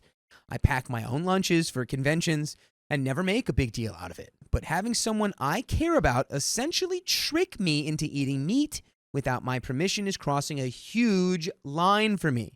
I haven't spoken, call, or text to him for 3 days now. He's apologized and sent flowers, but in one of the texts he told me I was overreacting, which for me was the deal breaker. My parents really like him, and when I told them what happened, my dad got upset and told me I'm making too big of a deal out of something silly. He says I'm letting my ridiculous eating habits dictate my life. Reddit, I'm really hurt. I feel like tricking me into eating lard was really cruel, but everyone's attitude here is that I need to get a sense of humor. I'm out of town at a conference, and I'm going to have to discuss this with him when I get back. Am I just being too sensitive? A little sideways face. There is an edit. But quickly, I'm going to throw this to you, Angie. Mm-hmm. How do you feel? I don't think so. Because it's not about the fact that she ate some lard. It's about the fact that he totally tricked her. It's the deception. Yeah, absolutely. And that's not okay. Yeah, true. And it's like, it was my friend's idea. It's like, brother, grow a backbone. You made the salad. You could have said, no, your friends, you're being stupid. It's just a fundamental, complete breach of trust. Exactly. Edit. Dang! I did not believe I would come home to all this feedback. Thank you guys so much for making me feel like less of a crazy. My dad always thought that my vegetarianism was a phase that I'd grow out of, but I think he and I are going to have a talk when I get back home. As for the boyfriend, we're also going to have a talk. He's made some other comments that I've let slide about cyclists in particular. So it's time for me to lay it all out there. Another edit here, I probably should have mentioned this in the original. I was leaving the following evening for a conference, so I did send him a text when I woke up that I was angry and didn't want to talk until I got back. And here comes the update. Oh boy, let's get on into it.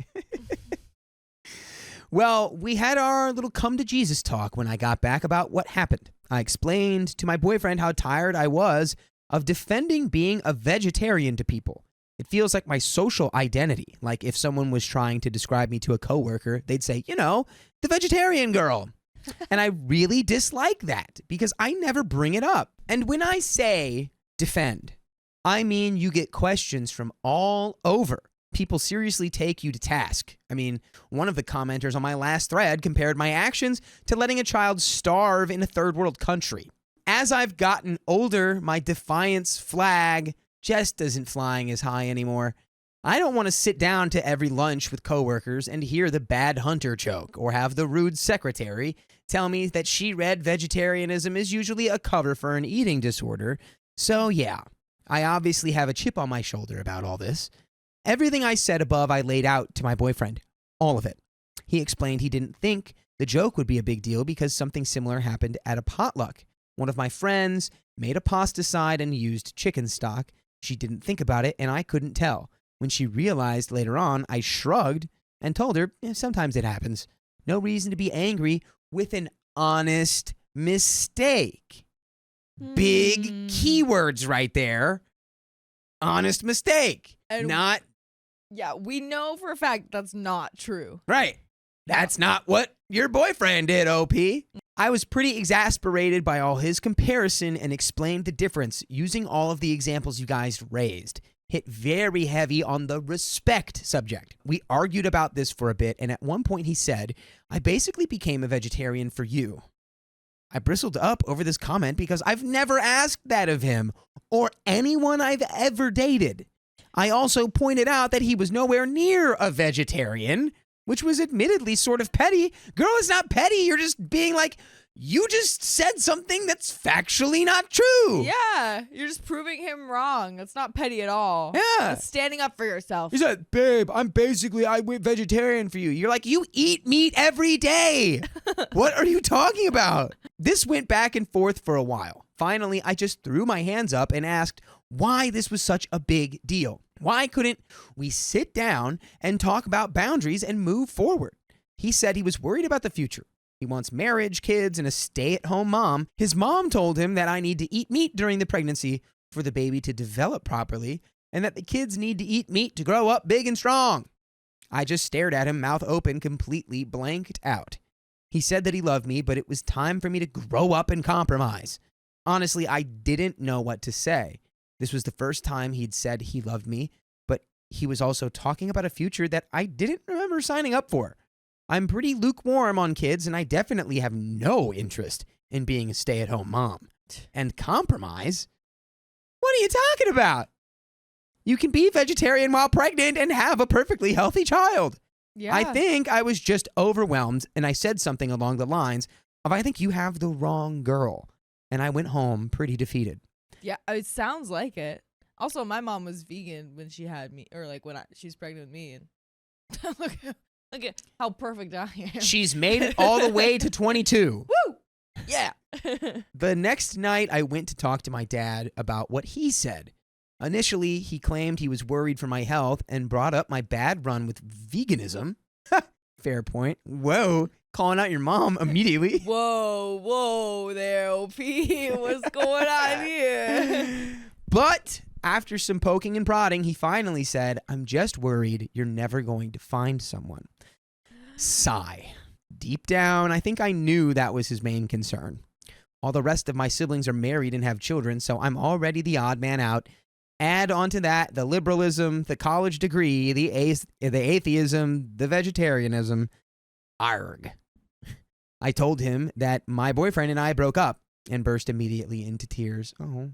But he gave me a big hug and told me he supported and loved me, but he wanted to be able, at the end of his life, to know I would have someone to take care of me.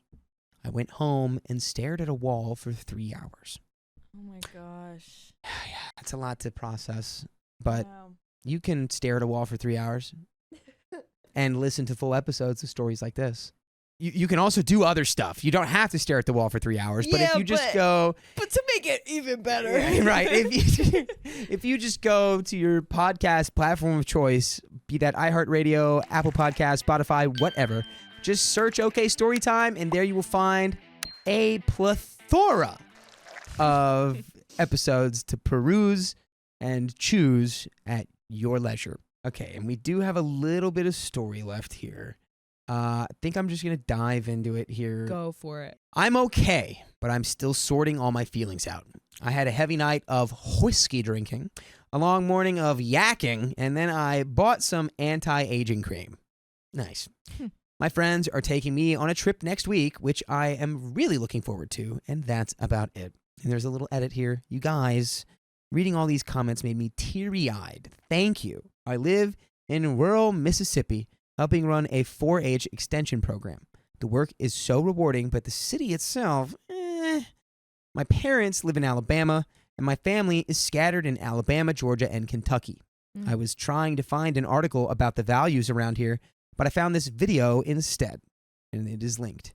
I'm not sure if it's the best example, but it'll probably give you a better idea on how conservative the Deep South is. Well, that is the end of that story. Wow. Yeah.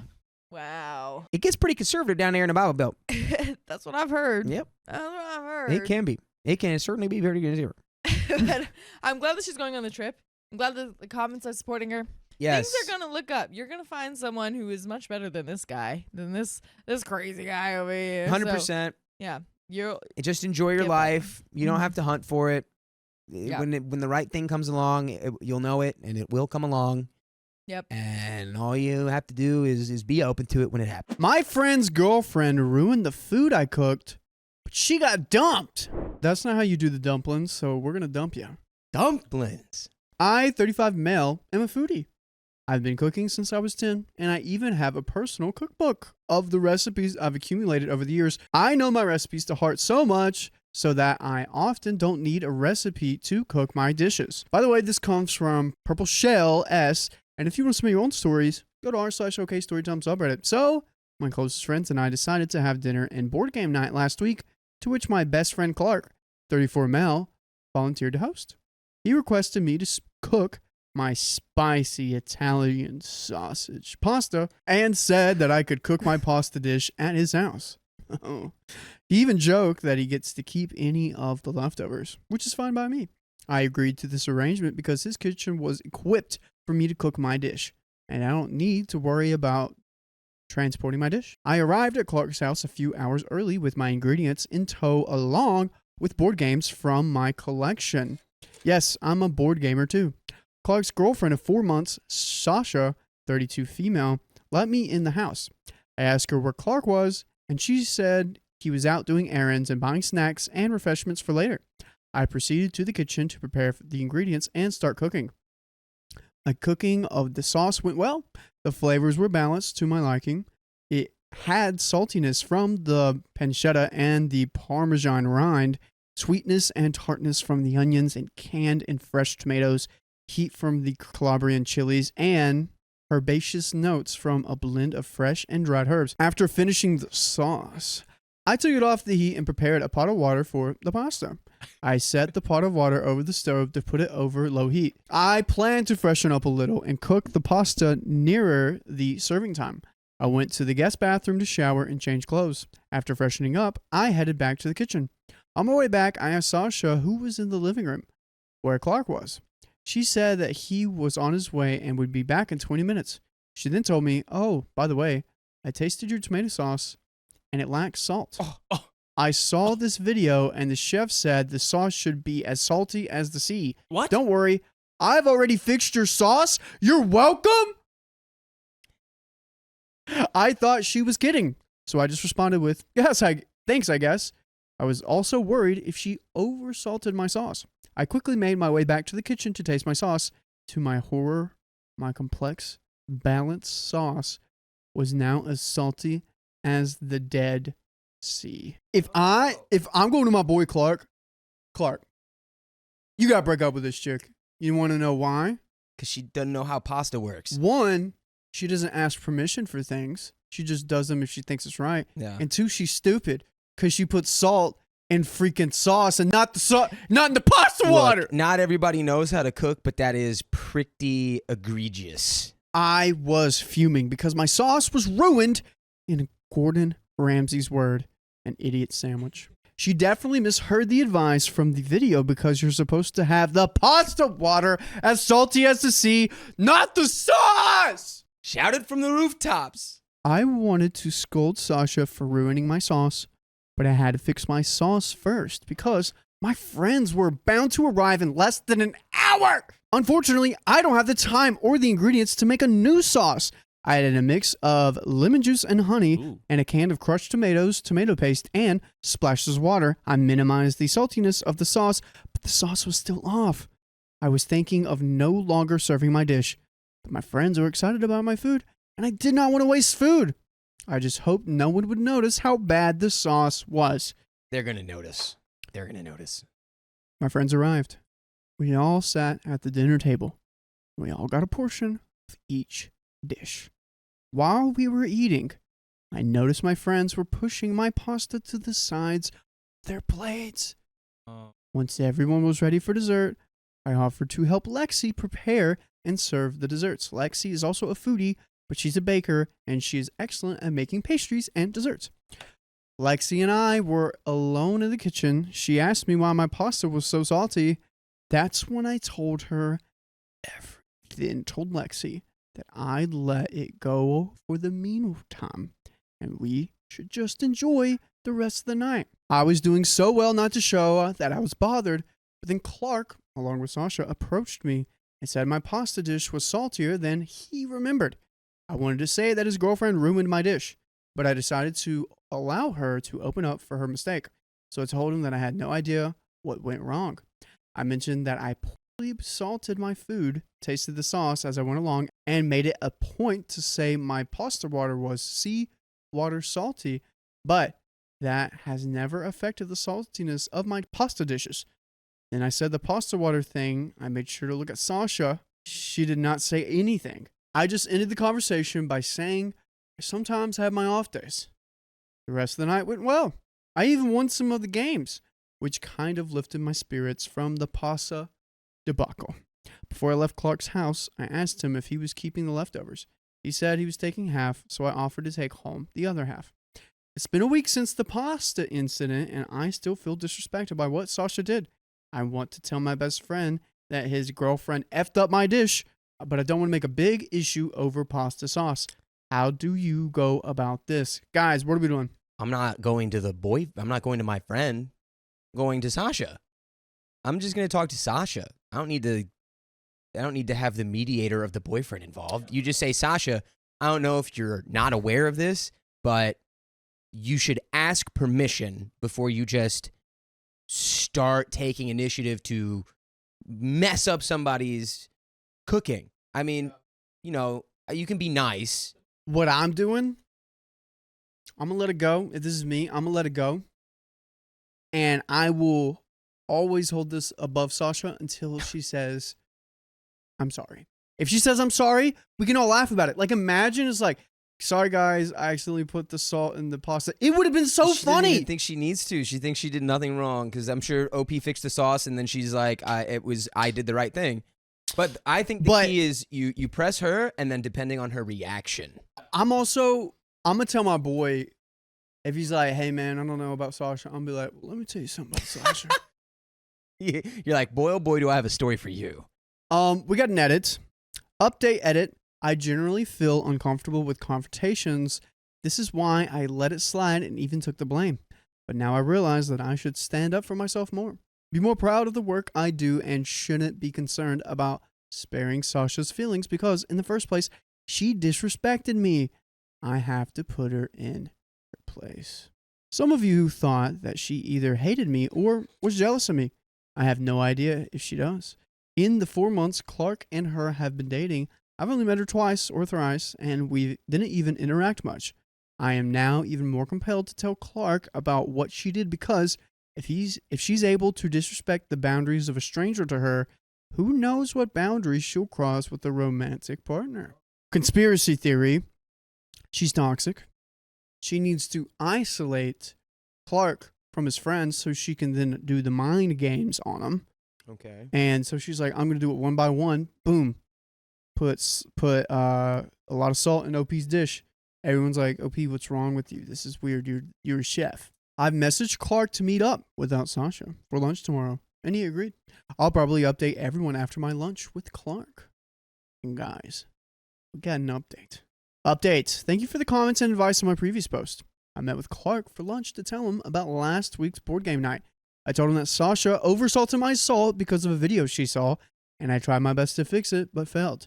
I also allowed her to fess up, but she stayed silent.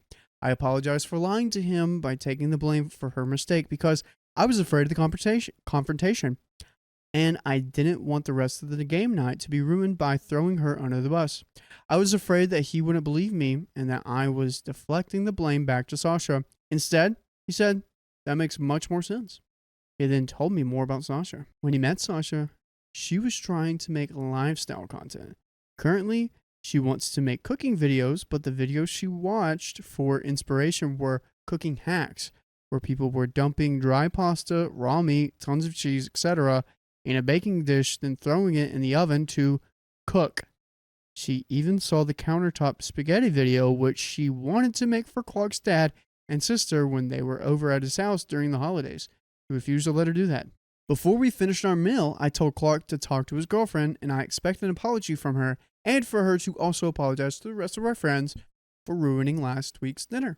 He asked me if I wanted to go to his place to get an apology now because Sasha was there.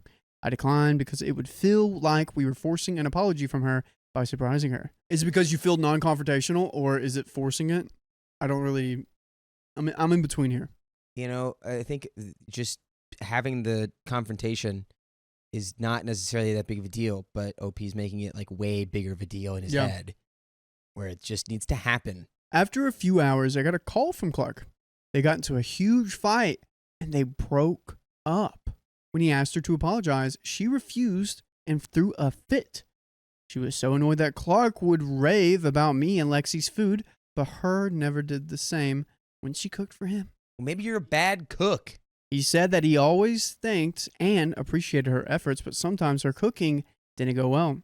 She served him raw chicken twice. In her rant, she said that her fixing the sauce was her way of saying that she was better than me, but when her plan backfired, she kept quiet and let me take the blame. And I dumbly fell on that sword. Some of you in the comments were right. By the way, you can be right if you go right to your favorite podcast platform, search up OK Storytime, and boom, right there will be a plethora of stories just as crazy as this one. That's right. Back to this. But what got Clark to break up with her was when she called Clark and our friends a bunch of useless losers. He, in turn, defended us by saying that we were the most reliable support group of friends he's ever had. We helped him get through his mom's terminal cancer diagnosis and passing. He told her to get out, and they were over. Clark assured me he'd be okay and that he needed some space. I told him to call me if he needed anything. It seems I won't be getting my apology, but that's what I get for not speaking up. Lesson learned. At least we won't have Sasha for our next game night, which I'll host. Guys, that's the end of that one. Well, Sasha's out the door. That's pretty good. Sasha has sashayed right out of our lives. My in-laws caused chaos at my rehearsal dinner, so I walked away from the marriage. Leave them at the altar if they cause chaos. Yes. Don't do that. Bad advice. My male 39 ex-fiance, Kelly, 40, female, and I were together for 3 years. We are both divorced and have children from our previous relationships. I had kids with my ex-wife, and Kelly got married really young and divorced after 10 years, then met a guy and got pregnant within weeks and tried to work things out, but they couldn't. By the way, this comes from user OKEntrance37, and if you want to submit your own stories, go to the r/OKStorytime subreddit. So, we did have our challenges, but always managed to pull through. We are both working class, so when I proposed, we both agreed to either have a very small wedding or hold a larger event later because I would need to save up. She doesn't have a job and I would need to save up for over a year. We skipped the big wedding and agreed on a ceremony and reception at her family's home, where her aunts live. Great. Kelly and I planned for a very simple wedding to take place in the space at her family's backyard and the garage. Because I was paying for almost everything, they offered to let us use the space as our venue at no cost.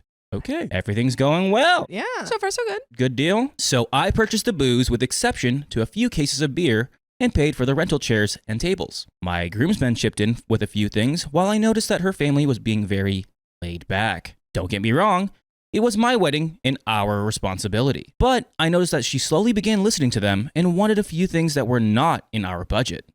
So she wanted a floral arch, and I managed to get one. Her mom began pushing for more stuff to accommodate her family's ideas. We agreed on a bakery cake, and mother-in-law twisted her lips in disapproval.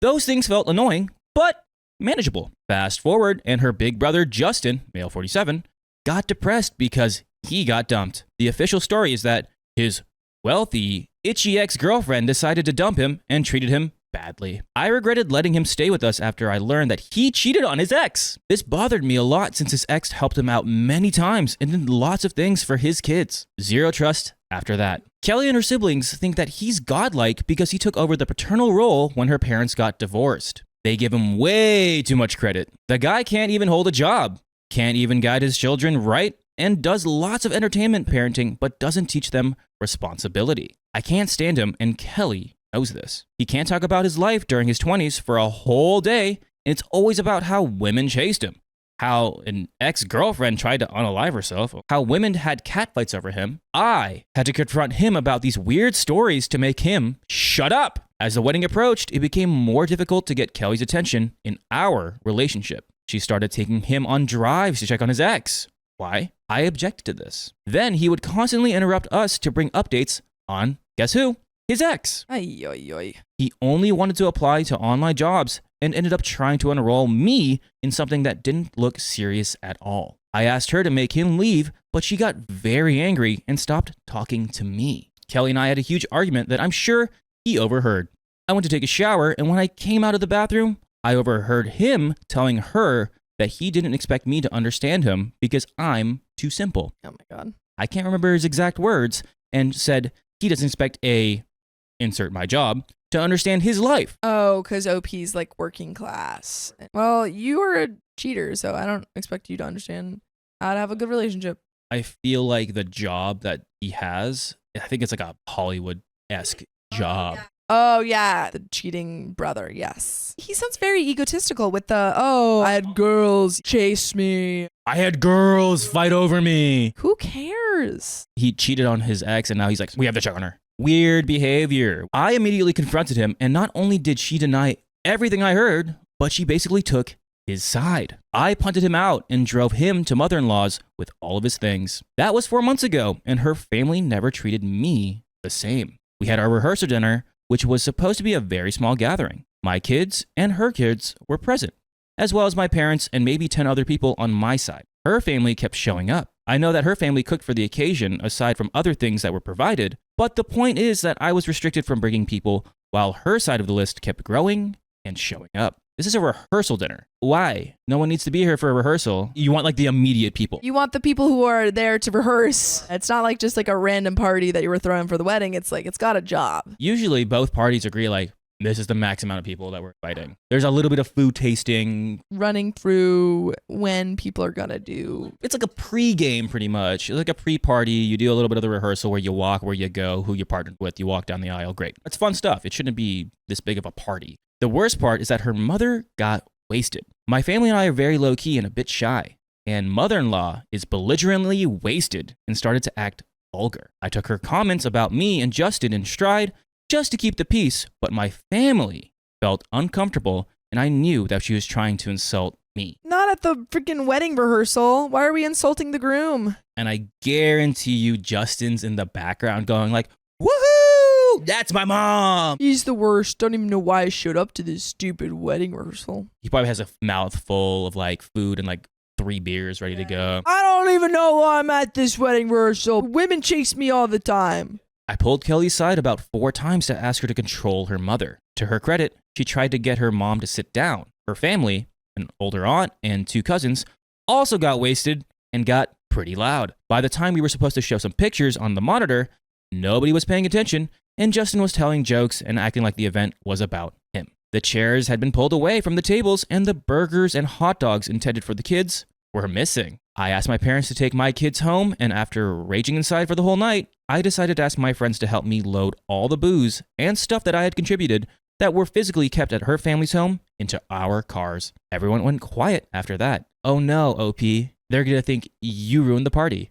You're the party pooper. Uh-oh. This isn't going well. This is not going well. I mean, your wife needs to be more on your side. It seems like she hasn't really been on your side that much. No, not at all. I was going to say, like, if family members or like if your partner's side of the family is just completely rude to you and your partner's not standing up for you, or at least like she's making excuses for them, not a good sign. Terrible sign. Especially since what we've at least gotten your side of the story, it seems like you haven't done anything wrong and tried to communicate with your partner. And what is she doing? Big old heap of nothing. When she denied that her brother had said anything bad about you and you were there when you heard it, that would have been like, I don't know if we can continue. Not necessarily saying you have to break up, but I would be like, I don't know if we should get married right now if we're not on the same page about how your family's treating me. And especially your brother is very toxic. I just don't like his presence. And she doesn't support, at least a cordial like distance. She's not being fair to you. Back to the hot dogs and burgers. It was a complete crap show. Kelly started crying and promised that her family would apologize. I didn't want to talk because her family used our rehearsal to party on my dime. I went to stay with a friend. From all this, what hurts the most is that hers and my kids, so her kids as well, had to see the wasted spectacle, and my parents had to see me in an embarrassing situation. Kelly and I talked. She was very eager to fix things, but while I still love her, I don't see myself repeating the experience. I knew her family wasn't perfect, and of course mine isn't either, but I had very, very little support from her. She says that her family were being just a big family, talking among themselves and being loud, and that while she understood that I was offended, I caused a scene, and she didn't disown me. I haven't been able to sleep because I feel empty and alone. It took a lot from me, but I decided that we should cancel the wedding. I think that's absolutely the plan. Again, like I think a lot of people jump to like, oh, break up, like, you know, pre-divorce. At least cancel the wedding. What you need to do, you need to have a full-on conversation with Kelly and let her know, like, hey, that wasn't cool. And I'd stop making excuses. Like, I think we should just elope. And maybe that ends with a breakup, but like also it might just end with like, we can't get married right now. We have to go to some sort of therapy, and then maybe in like a year we can reassess. Yeah, I think this is time for you. Like, you don't want to rush any of this. So take your time. I know it's going to be a lot more drama to, you know, ensue, but also maybe this is leading towards breakup. Who knows? Maybe it might strengthen your bond and strengthen your communication with everything. We are about to find out. I never want to see her mom or her brother again. I will never ask her to cut them off because despite everything, it's not fair and she will hate me. Also, she would never do it. And the fact that my parents said they would support whatever I decided, but they would prefer not to attend my wedding, but would go anyway because they wouldn't do that to me really stung. So my family was ignored and I was treated poorly. And I'm supposed to act like nothing happened? And by the way, you can act like something's happening every single day with us. You can listen to full episodes with stories just like this. You can go to Spotify, Apple Podcasts, iHeartRadio, or your favorite podcast app and search OK Storytime. Very true, very true. But there's a little bit left to the story. It does seem like they're heading for breakup right now. He's trying to be as fair as possible. He's like, I'm not trying to give you an ultimatum here, so I'm just doing the hard cut for you. Like, I can't deal with your mother. I can't deal with your brother. I mean, they've already had a lot of conversations where he said, like, hey, you're not standing up for me. Like, hey, your family's treating me poorly. And like, just over and over has not been heard. Yeah, and I don't think you have to like, okay, you have 3 strikes. It's like, listen, I didn't see anything, and now that I'm telling you this, now you want to change it? No. Too late. And I think that's very fair on OP to be like, I'm not going to make you cut off your brother and cut off your mom. Like, you love them. I don't like them, and I can't be around them. Sorry. It's just your family doesn't like me now. I don't like them. It's not going to work. Kelly did not take the cancellation very well, but I just can't do this. I said I will pay the remaining portion of the lease to avoid getting her and her kids punted, but our relationship is over. I already removed my things to avoid dragging a painful breakup. I know I will never go back, but her words about not disowning me hurt me because despite feeling that I'm on the right, I feel like I failed her somehow. Like she feels that I gave up and that she feels my walking out was far worse. Am I the a-hole? We have some comments. Let's jump right into them. Comment 1. If this is real, this was a dumpster fire. You didn't dodge a bullet. You dodged a nuke. Holy hell. I will say this, though. In regard to the brother, he may have been parentified. That can cause a lot of stuff to erupt when you're older. He was treated godlike. And it's like, it seems like he was definitely parentified, so he's definitely got to have some issues when it comes to that. Like the savior complex, too, where he's like, I save this family, so I get whatever I want. He's old enough to quit it, though. But he may not even realize he's being an obnoxious butt. OP says, yes, I agree. The other portion of their anecdotes were about how he became their war horse against father-in-law during the divorce, and how he had to take everyone in when he got married, also at an early age, and how this destroyed his marriage because he had to put their kid in their bedroom and accommodate 4 people on the nursery. My ex, mother-in-law, and her 2 brothers. Which is absolutely like a really probably traumatic thing and really hard thing to have dealt with at a young age, but also not OP's problem, and shouldn't mean that he gets to take it out on OP. That also shouldn't be your personality. Like, I get it. He did something right. I will give him his credit. Like, you took everyone under your wing and you stood up and you matured and you did what you had to do. But you cannot use that and weaponize that as like, I took care of everyone. I get the final say. I am the best here. The situation exploded because his ex came from a well-to-do family, and she made him move into her family's spare room in their land. And this caused a huge problem because mother-in-law soured on her. My uneducated impression, I'm assuming. Maybe he's trying to preserve that sense of heroism by acting ridiculous. Comment number 2. The only thing that can make you the a-hole is not canceling after she helped her brother stalk his ex. Especially the ex that he cheated on. He cheated on her. It seems like everyone's chill with it. Again, because it's the hero complex. He's like, but he did that thing when we really needed him. So you know what? He can have his good deed, his big brother deed, negates everything. He is diplomatic immunity. He is literally immune to being a bad guy. But that is the end of that story. I discovered that we have another sibling and the guilt is eating me alive. A long lost sibling?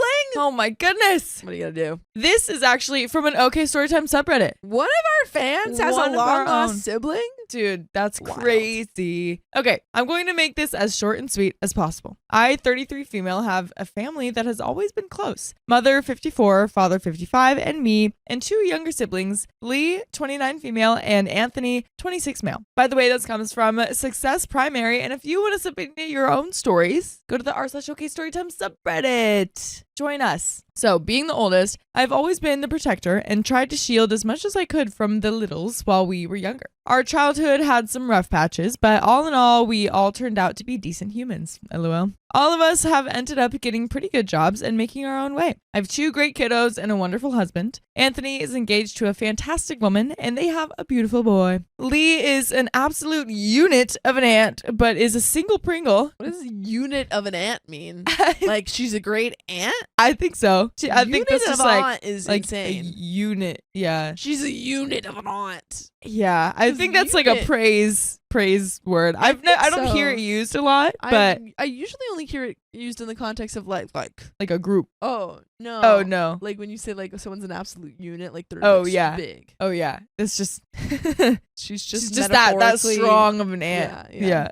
She's a single Pringle, doesn't want kids, and we're all here for it. And most importantly, for each other. Now, last July 2024, crap went kind of crazy. I worked a 3rd shift at the same place that my sister works first. So we see each other almost every morning. It was about 10 o'clock that evening, and I got a random message request on Facebook. I saw the first couple of words on the notification, and it seemed like the scam crap you get, so I ignored it for a minute. But once I sat down for a break, I opened it up. It was a message from a woman about her sister, who she grew up with, and they were both adopted. The sister had found her bio family and was attempting to help her sister find hers. My flabbers were gasted. At first, I was like, ha ha ha, no way.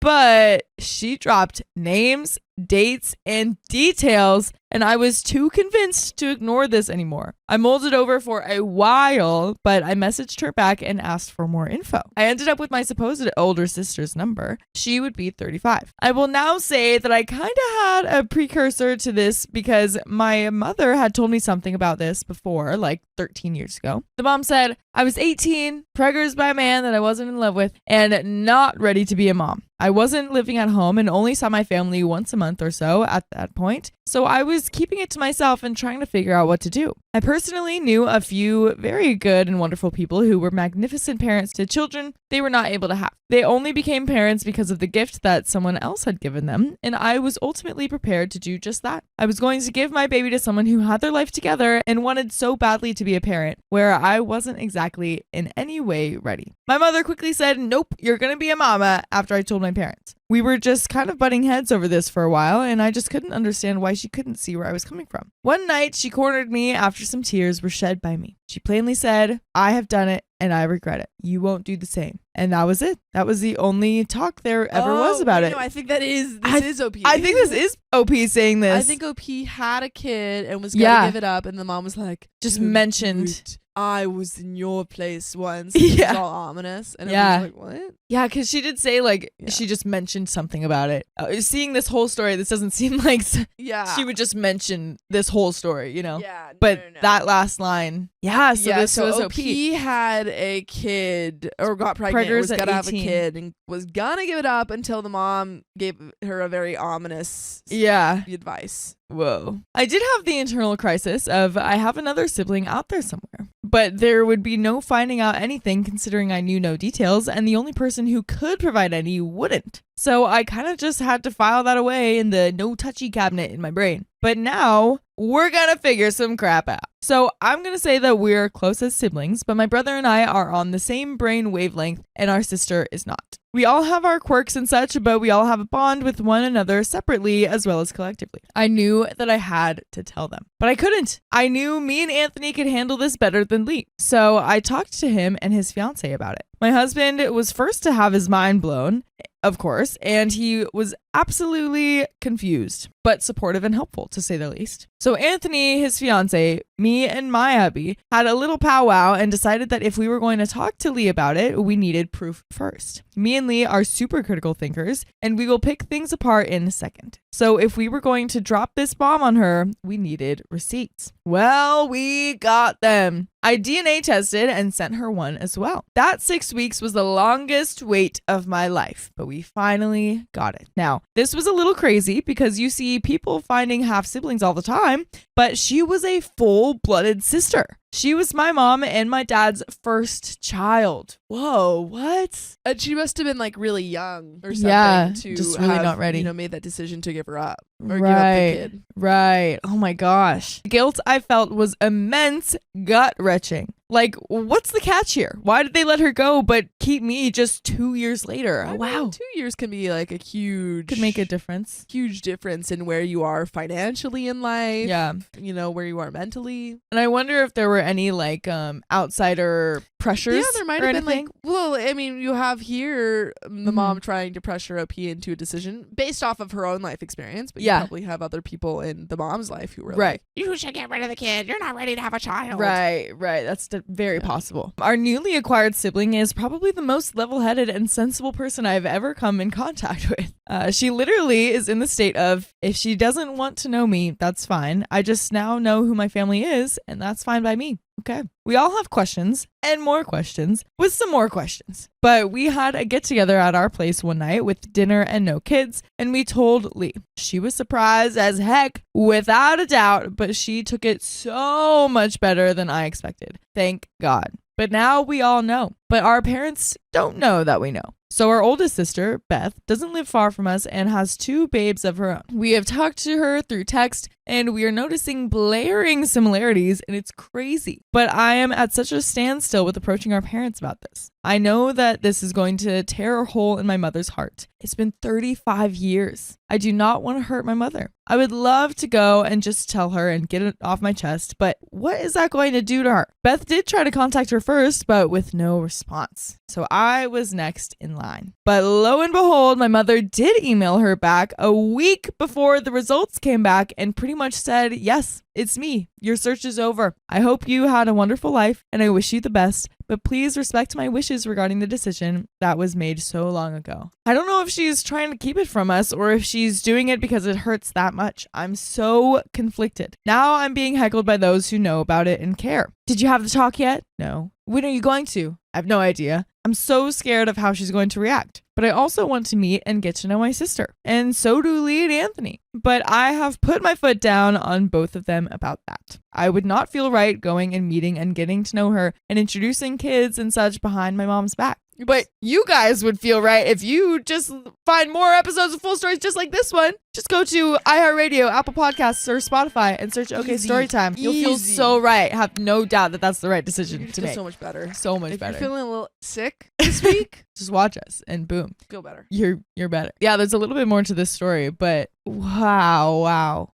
I still want to know. I want to know the story. Smart. I know. Me too. I mean, well, one, I think my advice for OP is go talk to your mom. Yep. Regardless of what her decision is, you know, regarding your sister and the relationship that she does or does not want to have with your sister, you are still completely allowed to have a relationship with her. I think it's just like you go to your mom, you say, hey, I know you were reached out to. Right. We were also reached out to, and we want to have a relationship with our sister. Yeah. And she can't really tell you no, but I think it is considerate to tell her that that's happening. Right. If she does have a problem with it, you can just say, please respect my wishes in this decision that I'm making. Yeah. Right? Exactly. Just use your own words. Yeah.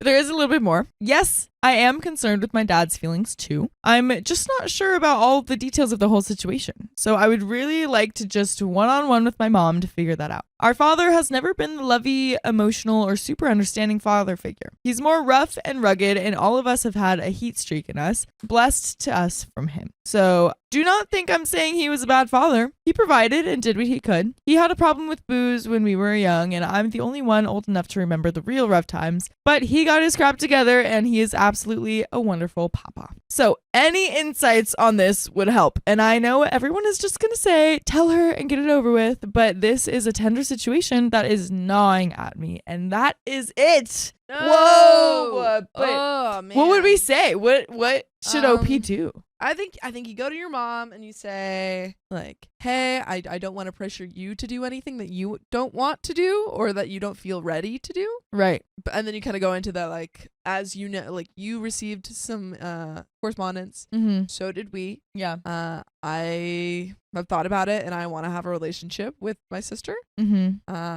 And, you know, again, that doesn't have to mean that you need to do anything, but that's going to be right. happening. Yeah. Yeah. I think that's a good way to say it. Just like ease her in, try not to put that pressure on her, and just be very honest about what you want to do or what you are going to do. Yeah. Moving forward. Exactly. You don't have to, it's like, not ask. really an asking for permission. It's just letting her know that it's happening. Yeah. But that is the end of that story and the end of the episode. Indeed. Right? Wow. So we love you and see you tomorrow.